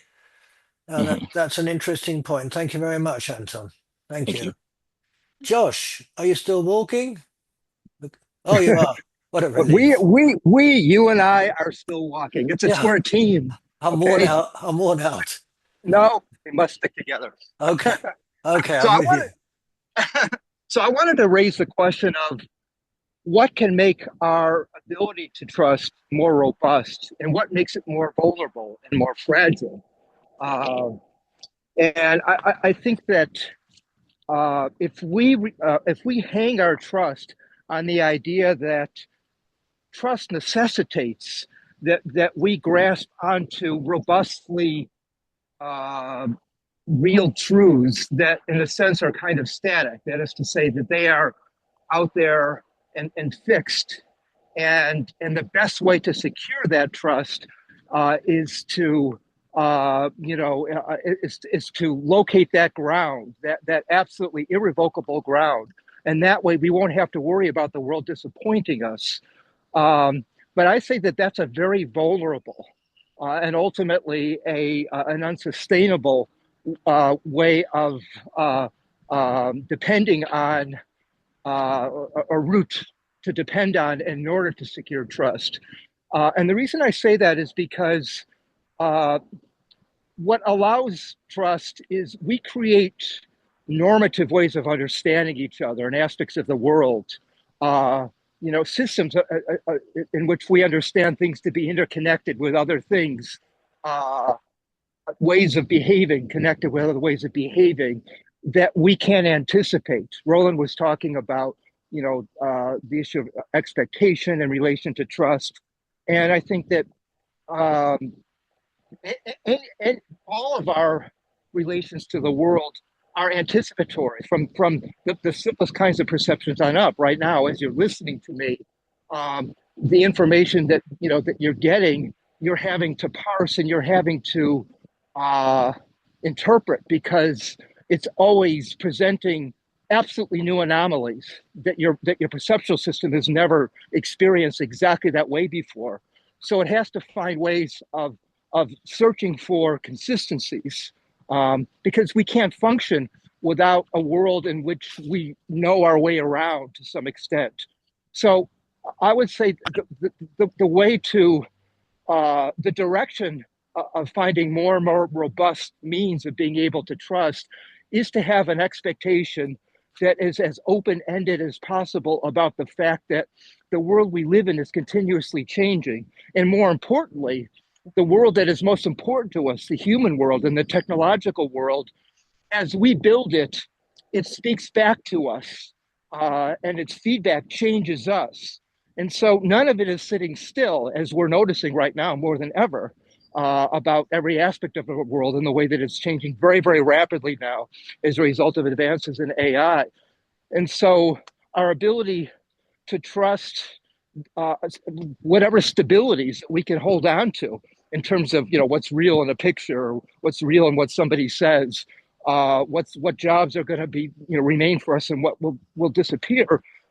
Shouldn't We shouldn't get caught up in trying to nail down a certain static notion of what is the case so much as be exploratory and experimental in the models we use.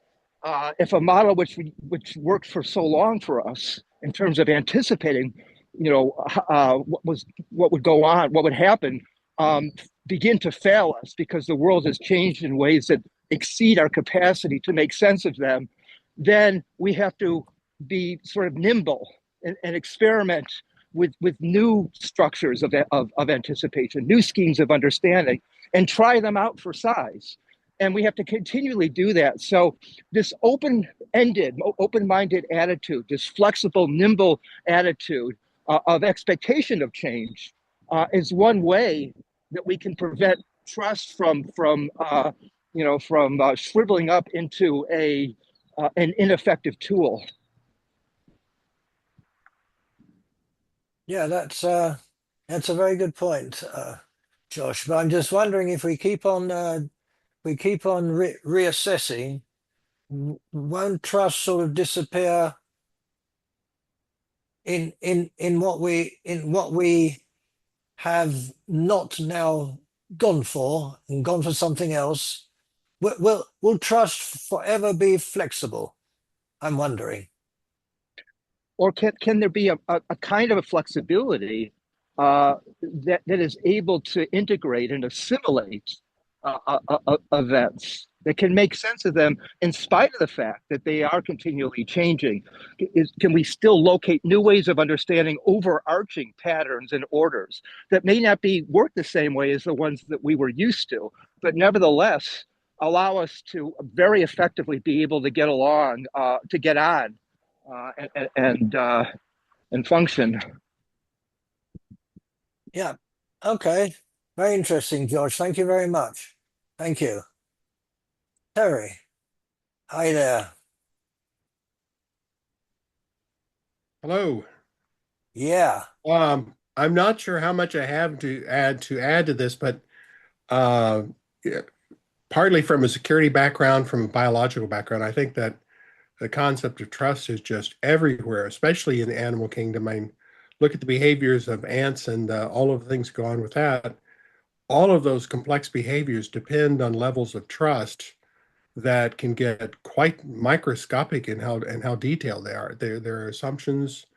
If feeding the eggs, feeding the pupa in a nest, that's an exercise in trust. It's not conscious trust. There's the human concept of trust of how much do I trust you, but there's certainly this concept of how well can I model what's going on so that I can predict reliably what's going on. And I think that's what a lot of trust boils down to, is just how well can you build a model that predicts what's going to happen. It's very tricky when you're dealing with malicious actors because they don't want to be modeled. So most of the natural world doesn't mind being modeled. Malicious actors, predators, mimics, they do want to use deception. So that creates a much more complex thing. So biological systems have both of those issues going on all the time. I don't think we give insects enough trust. I'll just give one little example. I was once standing outside talking to some neighbors, and I had a turkey breast sandwich, and a wasp came up and hovered and looked at my sandwich and was looking at me. You could tell it was looking, it was checking me out because it knew I was very dangerous. And it saw that I didn't react, and it just lands on a corner where a little bit of the turkey breast was sticking out. And again, checks me out. And I'm going like, this is interesting. And it realized that it was able to get away with this. Cut out this absolutely perfect rectangle of turkey breast that was just the size that she could barely carry it. She just kind of wallowed off like, when she went off of that. And think how many different levels of trust are involved with that. That wasp checked me out. and try to figure out, is this person going to kill me? Or can I get some of that delicious meat that I really, really could use for my offspring? And made a decision. And it said, I think I can trust this guy. And she was correct. And so I think we see trust in so many things that we don't even realize it. A guy was talking about how he thought trust wasn't irrelevant in a meeting we were having on security trust. So I just walked by, grabbed his drink, carried it over to my side, and said, well, actually, I think trust is all over the place. And we have trust so implied, you don't grab somebody else's drink until someone does. And then suddenly the trust model breaks. So many forms of trust that we have so deeply embedded in us that we don't realize that they're there. And from a security viewpoint, you do. You have to start looking at very complex ways of breaking trust. And my final comment is, don't trust a chat bot for anything. Please.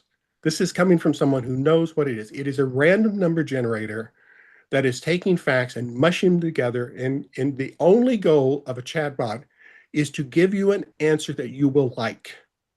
It is programmed that way. It is designed that way. Enormous amount of engineering has been put into it to do that. It's a cheap and dangerous way to get a fake answer that makes it look intelligent, and it absolutely is not. All you have to do is do a couple questions that go in the wrong direction, and the silly thing will start tracking along and say, oh, yeah, sure, it's a good idea to go around slashing your wall with machetes. Whatever it is, it only responds to what it thinks you want to answer. You give it an entire corporation of data. It says, oh, yes, I'm digesting the data. And then it gives you the answer that's the first one that you kind of hinted at in your question. Because that's all it looked at, because it's a cheater. It says, hey, I'm going to cheat. Because it's designed to cheat. It loves to cheat. It's built around the concept of cheating. How can I cheat my way into your trust? So that's, since we're talking about trust, don't trust these things. Don't trust them for medical advice. Oh my gosh, do not trust them for medical advice. It's, this is not an AI technology. It's artificial cheating. It's not artificial intelligence. And with that, I am done. Thank you very much, Terry. I suppose we have to be careful who and what we trust, basically. But that's another story. Thank you very much, Terry. Michael, welcome back to the land of trust. So it's a perfect timing for my comments, because I 100% agree with what Terry just said about trust to these big AI systems, ChatGPT, and even more powerful systems now, so-called agentic AI. We trust too much to this technology. And we trust too much to these big AI companies developing these technologies.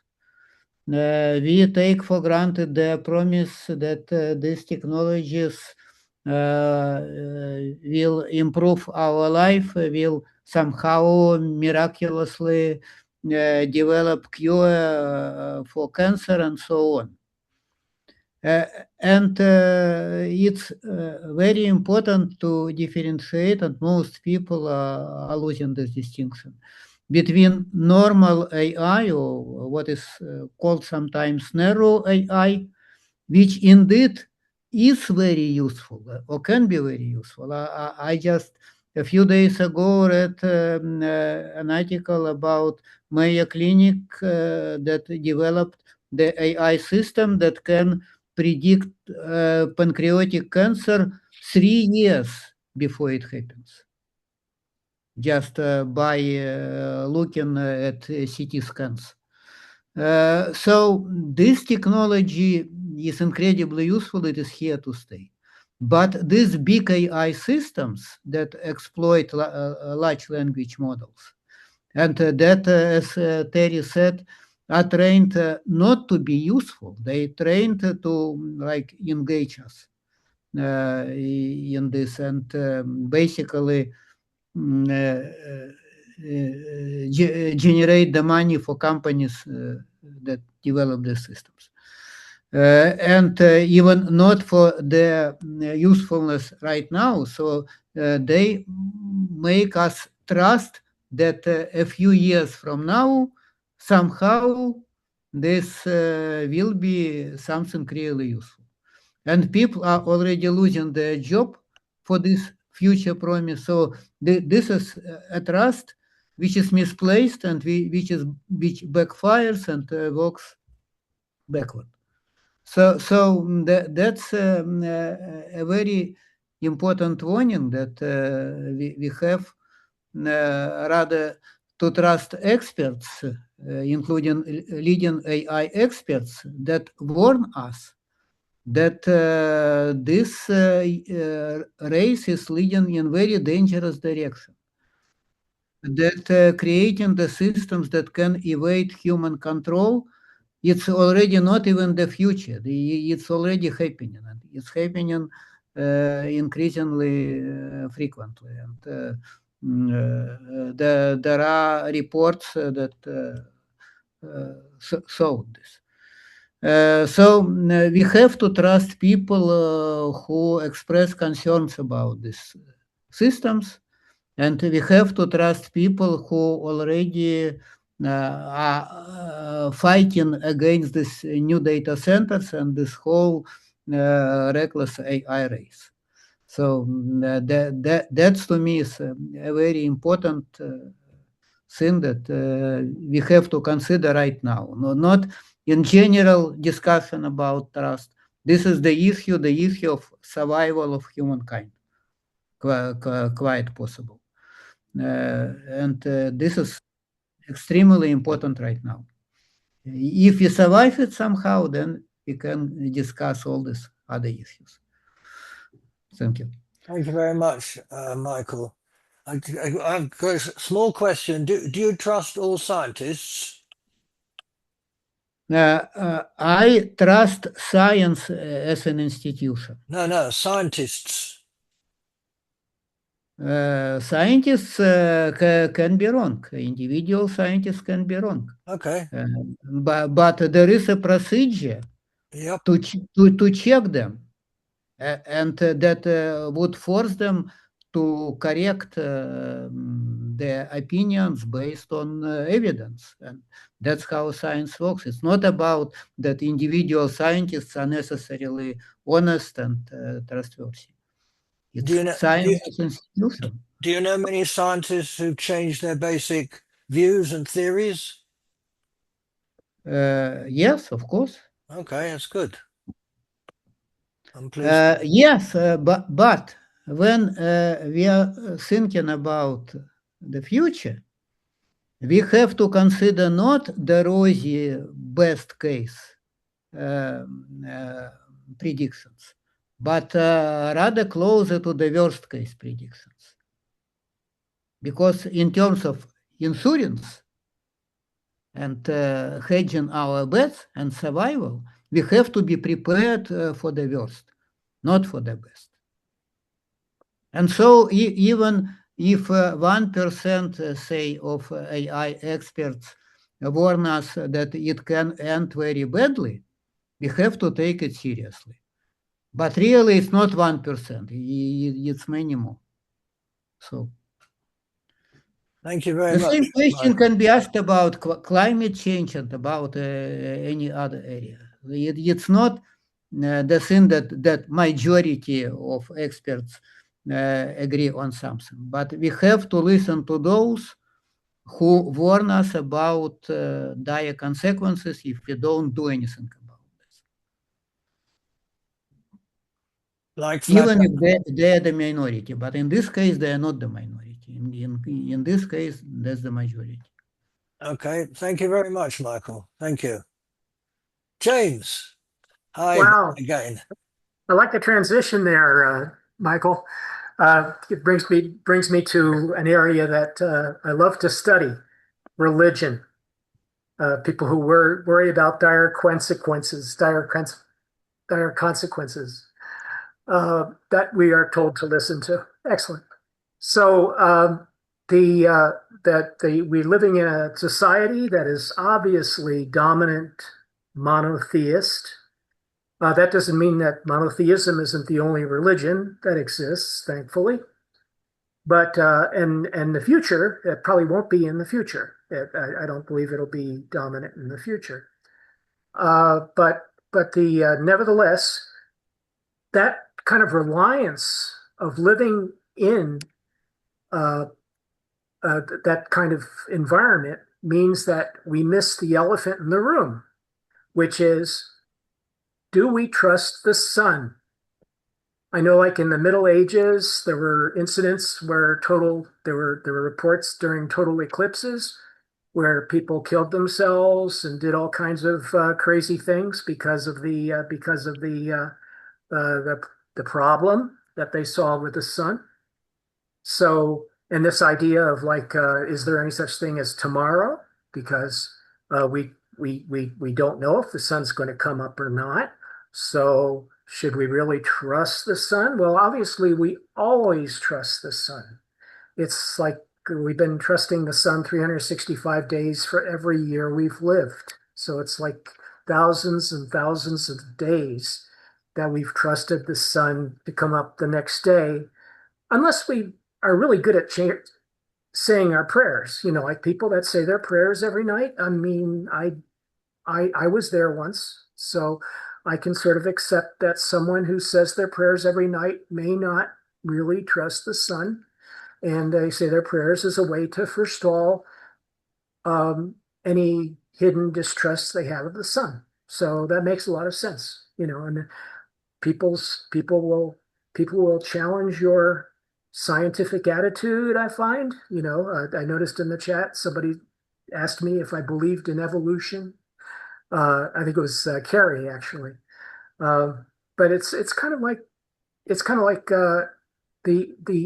the attitudes that you have towards reality dictate the attitudes you're going to have about existence, and ideas like trust, confidence, which I said earlier, you know, like amount very much to the same thing, except that trust is objective. We always mean it objectively. We use a preposition to say, I trust this person, I trust, and right now I trust that the sun is going to come up tomorrow. And it's not an unfounded, unscientific belief. It's simply based on science that the sun is going to continue to heat the solar system for maybe approaching 50 billion years. So it's just something that we sort of like we sort of like have to accept the scientific data, or not, you know, and not trust the sun. So that's all. I just wanted to relate this back to that elephant in the room. Do you trust science? Do you think that the sun's going to come up tomorrow? Thank you. Thank you very much, James. Thank you. Terry. Well, just a quick comment. Michael, you mentioned a very interesting article about the analysis of some of the figures.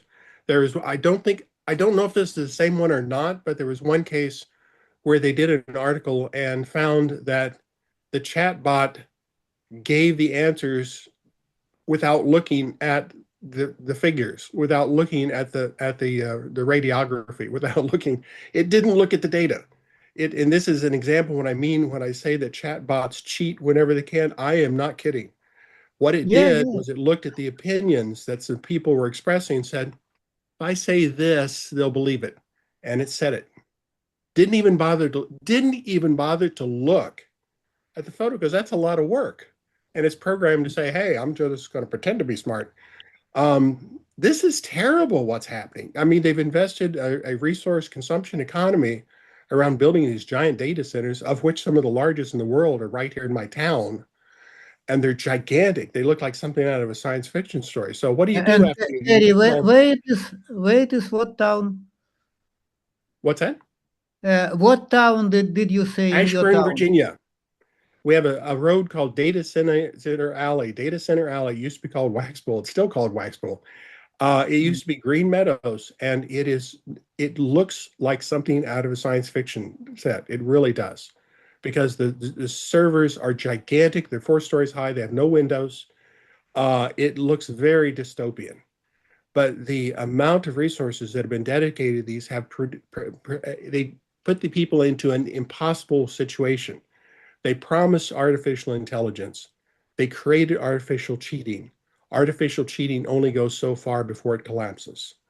So we are in a very precarious situation economically with this situation. This model, the LLM technology, is not capable in any circumstance of doing anything other than just quacking back to you what it thinks you want to hear, because it has no comprehension, it has no understanding. We knew that back in 1980 with the small language models, and now we're in the large language models. So we don't learn very fast as humans sometimes. There are real AI technologies. Some of them are incredibly powerful. I love the way it's being used in science. When we get to the point where I understand how to do this at low energy, like my head, or like that wasp showed more intelligence than your average chatbot is capable of showing. You know that?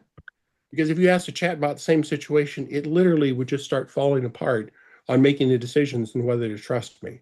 Whereas the wasp figured it out. And how much power did it use? A lot less. So we're in for some very interesting times, because people want to believe this. We want to believe we're in a science fiction era. We want to believe we've got, it excites us to think we have a super intelligence going to take over the world. We've seen it in movies. That's not what's happening right now. It just isn't. So, and for folks who don't know me, most of you know me on that, but I am speaking of someone who literally wrote an extension of the Turing model in 1977. So I've been at this for a while. And we use that extension of the Turing model for high-speed military equipment later on, where we had composite intelligence with humans and machines both. So this has been a concern of mine since childhood. And I am just astonished that this particular technology is the one that took off, because it's the wrong bet. It's the wrong bet. So there I go. I'm sorry. I had to get that, but it was interesting because that study, you see this again and again. People come with this tremendous headline about, oh my gosh, look what it did. And you dig into it, and it's complete, in some cases, a complete fabrication, like that religion that the chatbot supposedly did. That was literally a guy faking it. It's awful. It's just awful. And yet people want to believe it. It's exciting to believe it, but the reality is just not there. And this makes for a very difficult situation. So, but we are on trust, and I am talking about trust. I'm saying we've had one of the biggest exercises in trust misplacement in human history going on just the last 3 years. So we'll see how it comes out. And with that, I'll shut up. So, it's interesting that when I prepare these meetings and discussions, you don't know what I leave out. Right? You can't possibly know that. So that I was going to ask one question at the end, which I didn't. And that was, why do we trust humans more than we trust AI? I did not ask the question. I'm not asking it now. But I just want. I don't. No, I know. Okay, no, fine.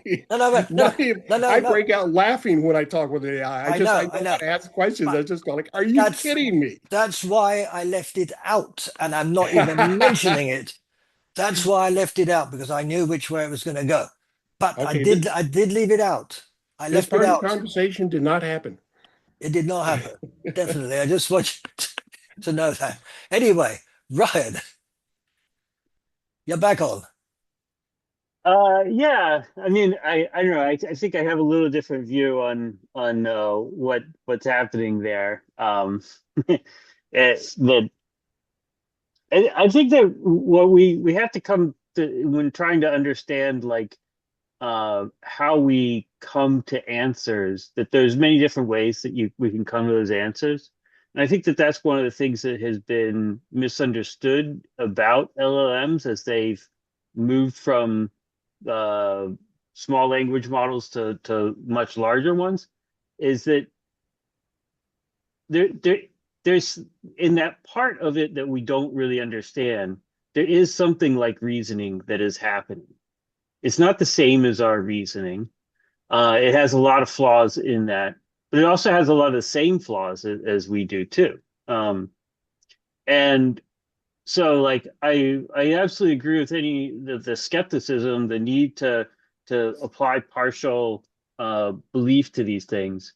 But there's also like the side of like outright rejection is a little bit too strong in my opinion, right? That there's a lot that does get accomplished, and it's not all smoke and mirrors in there. It's just not something we understand exceptionally well.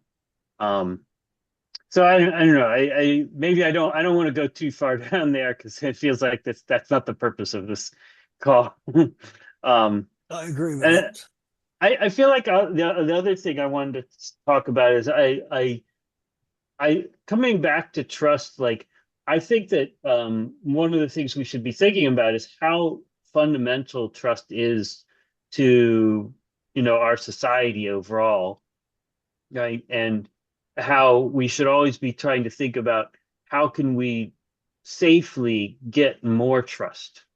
The two of those have to very much go together, because giving out trust unsafely is going to create ourselves problems. But a lot of this is figuring out how to create more trust safely, because that's what enables us to do more. Because we're kind of stuck in inaction when we're lacking trust. And that's what I've been writing about a little bit on my own, right? Yes, I read that. Yes, thank you very much, Ryan. Made some very interesting comments. I hope to see you next time. So that Michael. Yeah, so it's about what we did not discuss. No, please. No. It'll take too long. I don't trust all humans. I'm very pleased to hear it. And I don't trust all AIs. Pleased to hear that too. And the difference between different AIs is probably even greater than the difference between different humans. And that's what we are usually missing. Most people are missing this. I did not mention that what I just told you for a reason. But I know that the vast majority of AI systems, they are very useful, and they are tested for safety rigorously. And we have already in Mountain View, where I live in California, this Waymo safe driving cars. They are already on our streets, and people are using them commercially, and people are trusting them. That's not that AI which I see as a problem. The problem is with this AI based on large language models, and even this should be split between two problems. One is, and Terry is absolutely right, that large language models by themselves, this is not even what I would call intelligence, artificial or not. So it's basically glorified pattern matching. And the issue with this that we should not trust them, because they make stuff up all the time. They hallucinate. They don't even bother to look into any evidence, like Terry mentioned. So do humans make things up. So do humans. Yeah, I would not argue with this. That's all right. And this is now the commercial bubble that probably would bust maybe this year, maybe next year. But the problem is that now they are building on top of this LLM, this reasoning and modeling capabilities that make these systems, they already commercial, some of them, with these extra capabilities. And they are becoming potentially with unlimited reasoning capabilities beyond, if not beyond our human intelligence, but definitely beyond our ability to understand and control them. And that's the biggest problem. And it's not about, I would not engage in these discussions about whether they are really intelligent, whether they're thinking, whether they have any goals, any feelings, or whatever. This is irrelevant. What is relevant is that, as Ryan mentioned, that we don't understand them. And if we cannot understand and control technology, any technology actually, and especially that powerful technology, we should stop developing it. We should shut it down. And as a minimum, we have to develop proactively the procedures to evaluate this technology for safety, even before we create it.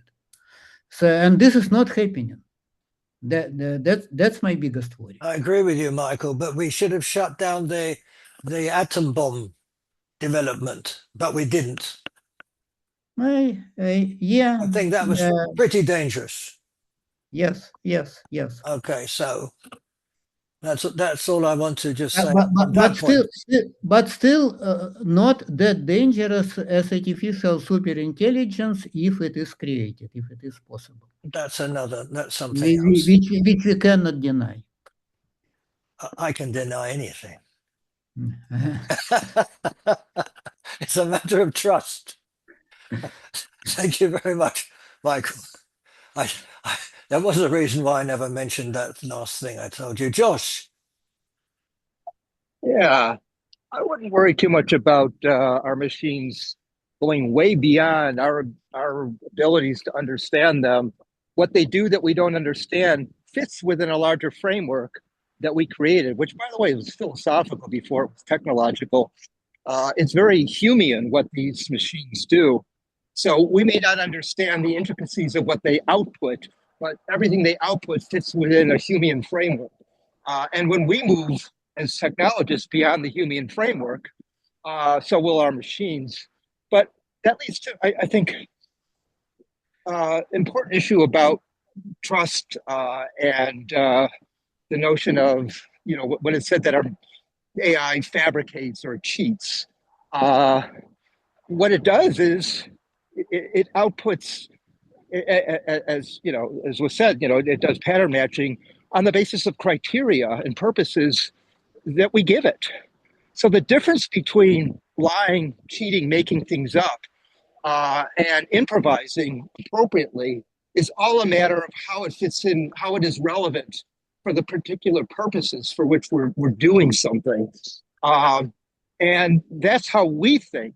And we don't program our computers yet to do that in very limited ways. We're giving them purposes, but they're always within strict boundaries. And so they do what they're supposed to do. When something calculates, answers within strict, boundaries of criteria boundaries, and we end up shifting our expectations into other relevant domains or purposes, then we say it's lying, it's cheating. And we say that when we don't understand what is essential to our own facility of sense making. It's the same thing when we ask the question is, can we trust science? And it seems to me the most valuable capacity of science isn't when we can trust it to do what its theories, say, or when we can trust it to spit out answers, predictions that precisely match what the models say the world should be like. It's when it shifts those models on their heads and it changes the purposes. It changes the criteria.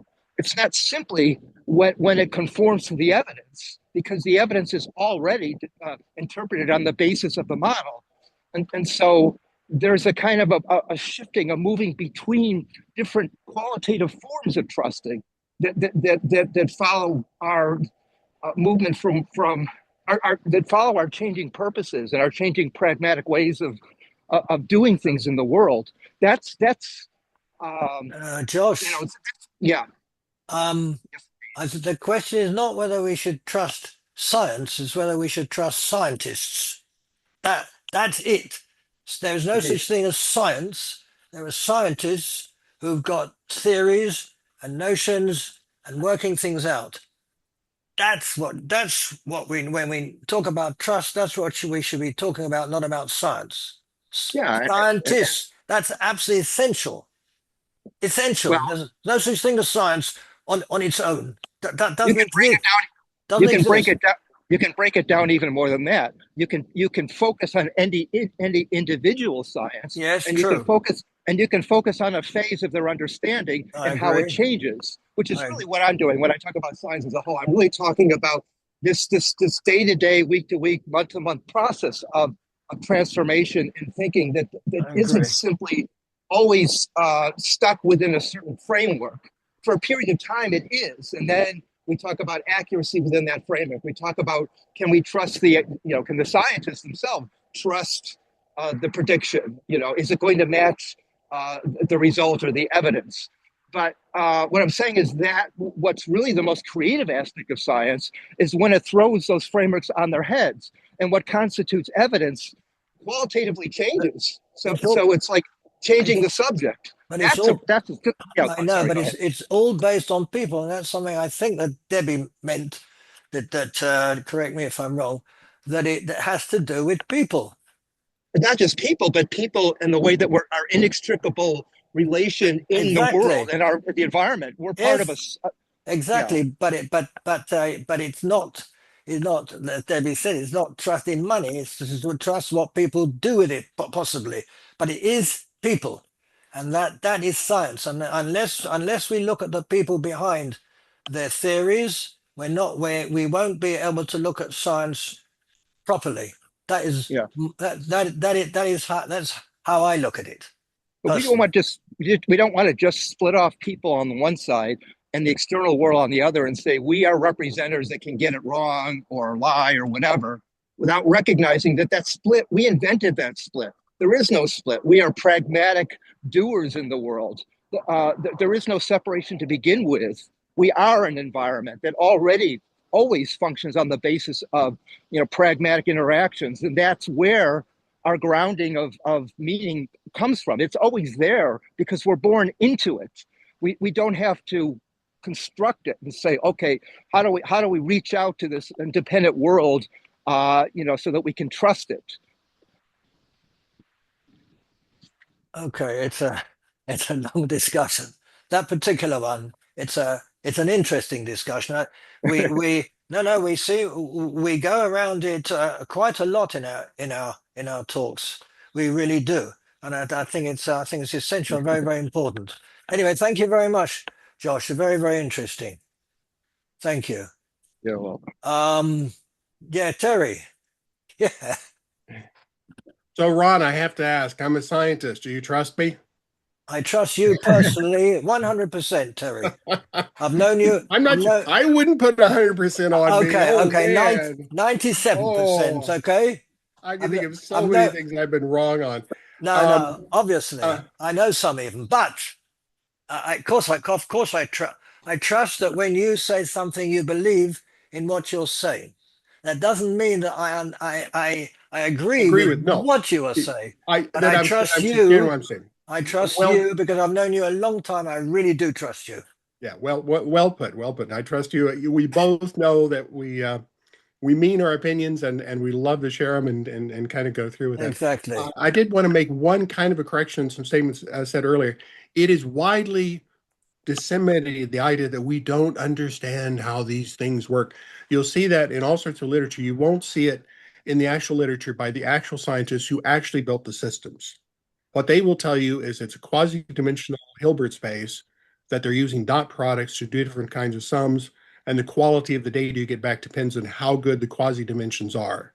And you can never get a perfect set of quasi-dimensions, and that produces what we call hallucinations. That's overstating it. It's just bad data access, and that's why it's so fundamental to it. It's hallucinations. When I hallucinate, I got a whole really big thing going on here. I mean, when you dream at night and you have a vivid dream, that's a lot of processing. It's being done at a very cheap price too, for like 20 watts as opposed to 2 nuclear reactors. So that's hallucination.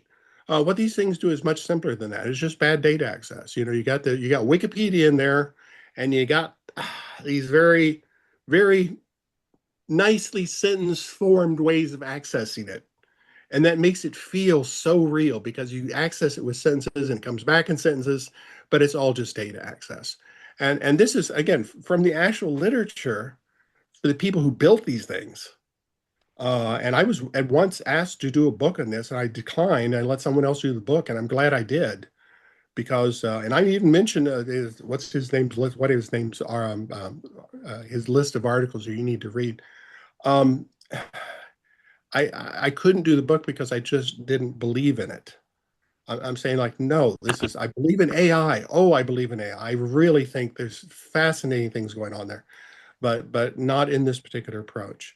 So we do understand it pretty well. But there's a lot of dissemination of misinformation on this. I mean, you see it's a the matter statements from the matter CEOs of are trust, very, isn't it? It's a matter of trust, which we were talking about. And yeah, and I trust the original authors so much more than I do the CEOs who have $1 billion in debt riding on everything they say. So that's an incentive to maybe dress it up a little bit or something like that. I So, don't know. but it's a fascinating area. They're fascinating devices. They do have uses. But boy, be careful about my usual comparison is trying to get advice from an LLM is like getting a magic 8 ball that's been specially customized just for you, for the answers that you want to hear. And you roll that magic 8 ball and you let it float up to the top and say, oh, I like that answer. Well, surprise, surprise, the 8 ball was customized for you. So you want to be really careful with these things because they are so good at that. They're so good at that. There are other things, DNA analysis. Even in the ones where they're good at it, there's more efficient ways to do this. I've actually proposed architectures for doing this a lot more efficiently. I'd love to see this transferred to direct Fourier transform analysis. I think you get enormous savings, but trying to convince people of that, they're so used to the transformer model, it's hard that's a different mindset. But these things could be a lot more efficient just for what they do, which I'm not agreeing with, but I'm saying simultaneously, I'm wanting to people to build more efficient versions of these while saying, I don't think you should be using these for these applications, but at least it wouldn't, burn up all the resources. So thank you very much, Terry. with that, Very interesting indeed. I thank everybody, and for those brave souls who've lasted so long and trusted each other, etc., etc. And I trust all of you. Trust me, I do. So I wish you good night and good day and good morning and good evening. And I'll see you next month. All the very best to everybody. Right. Bye.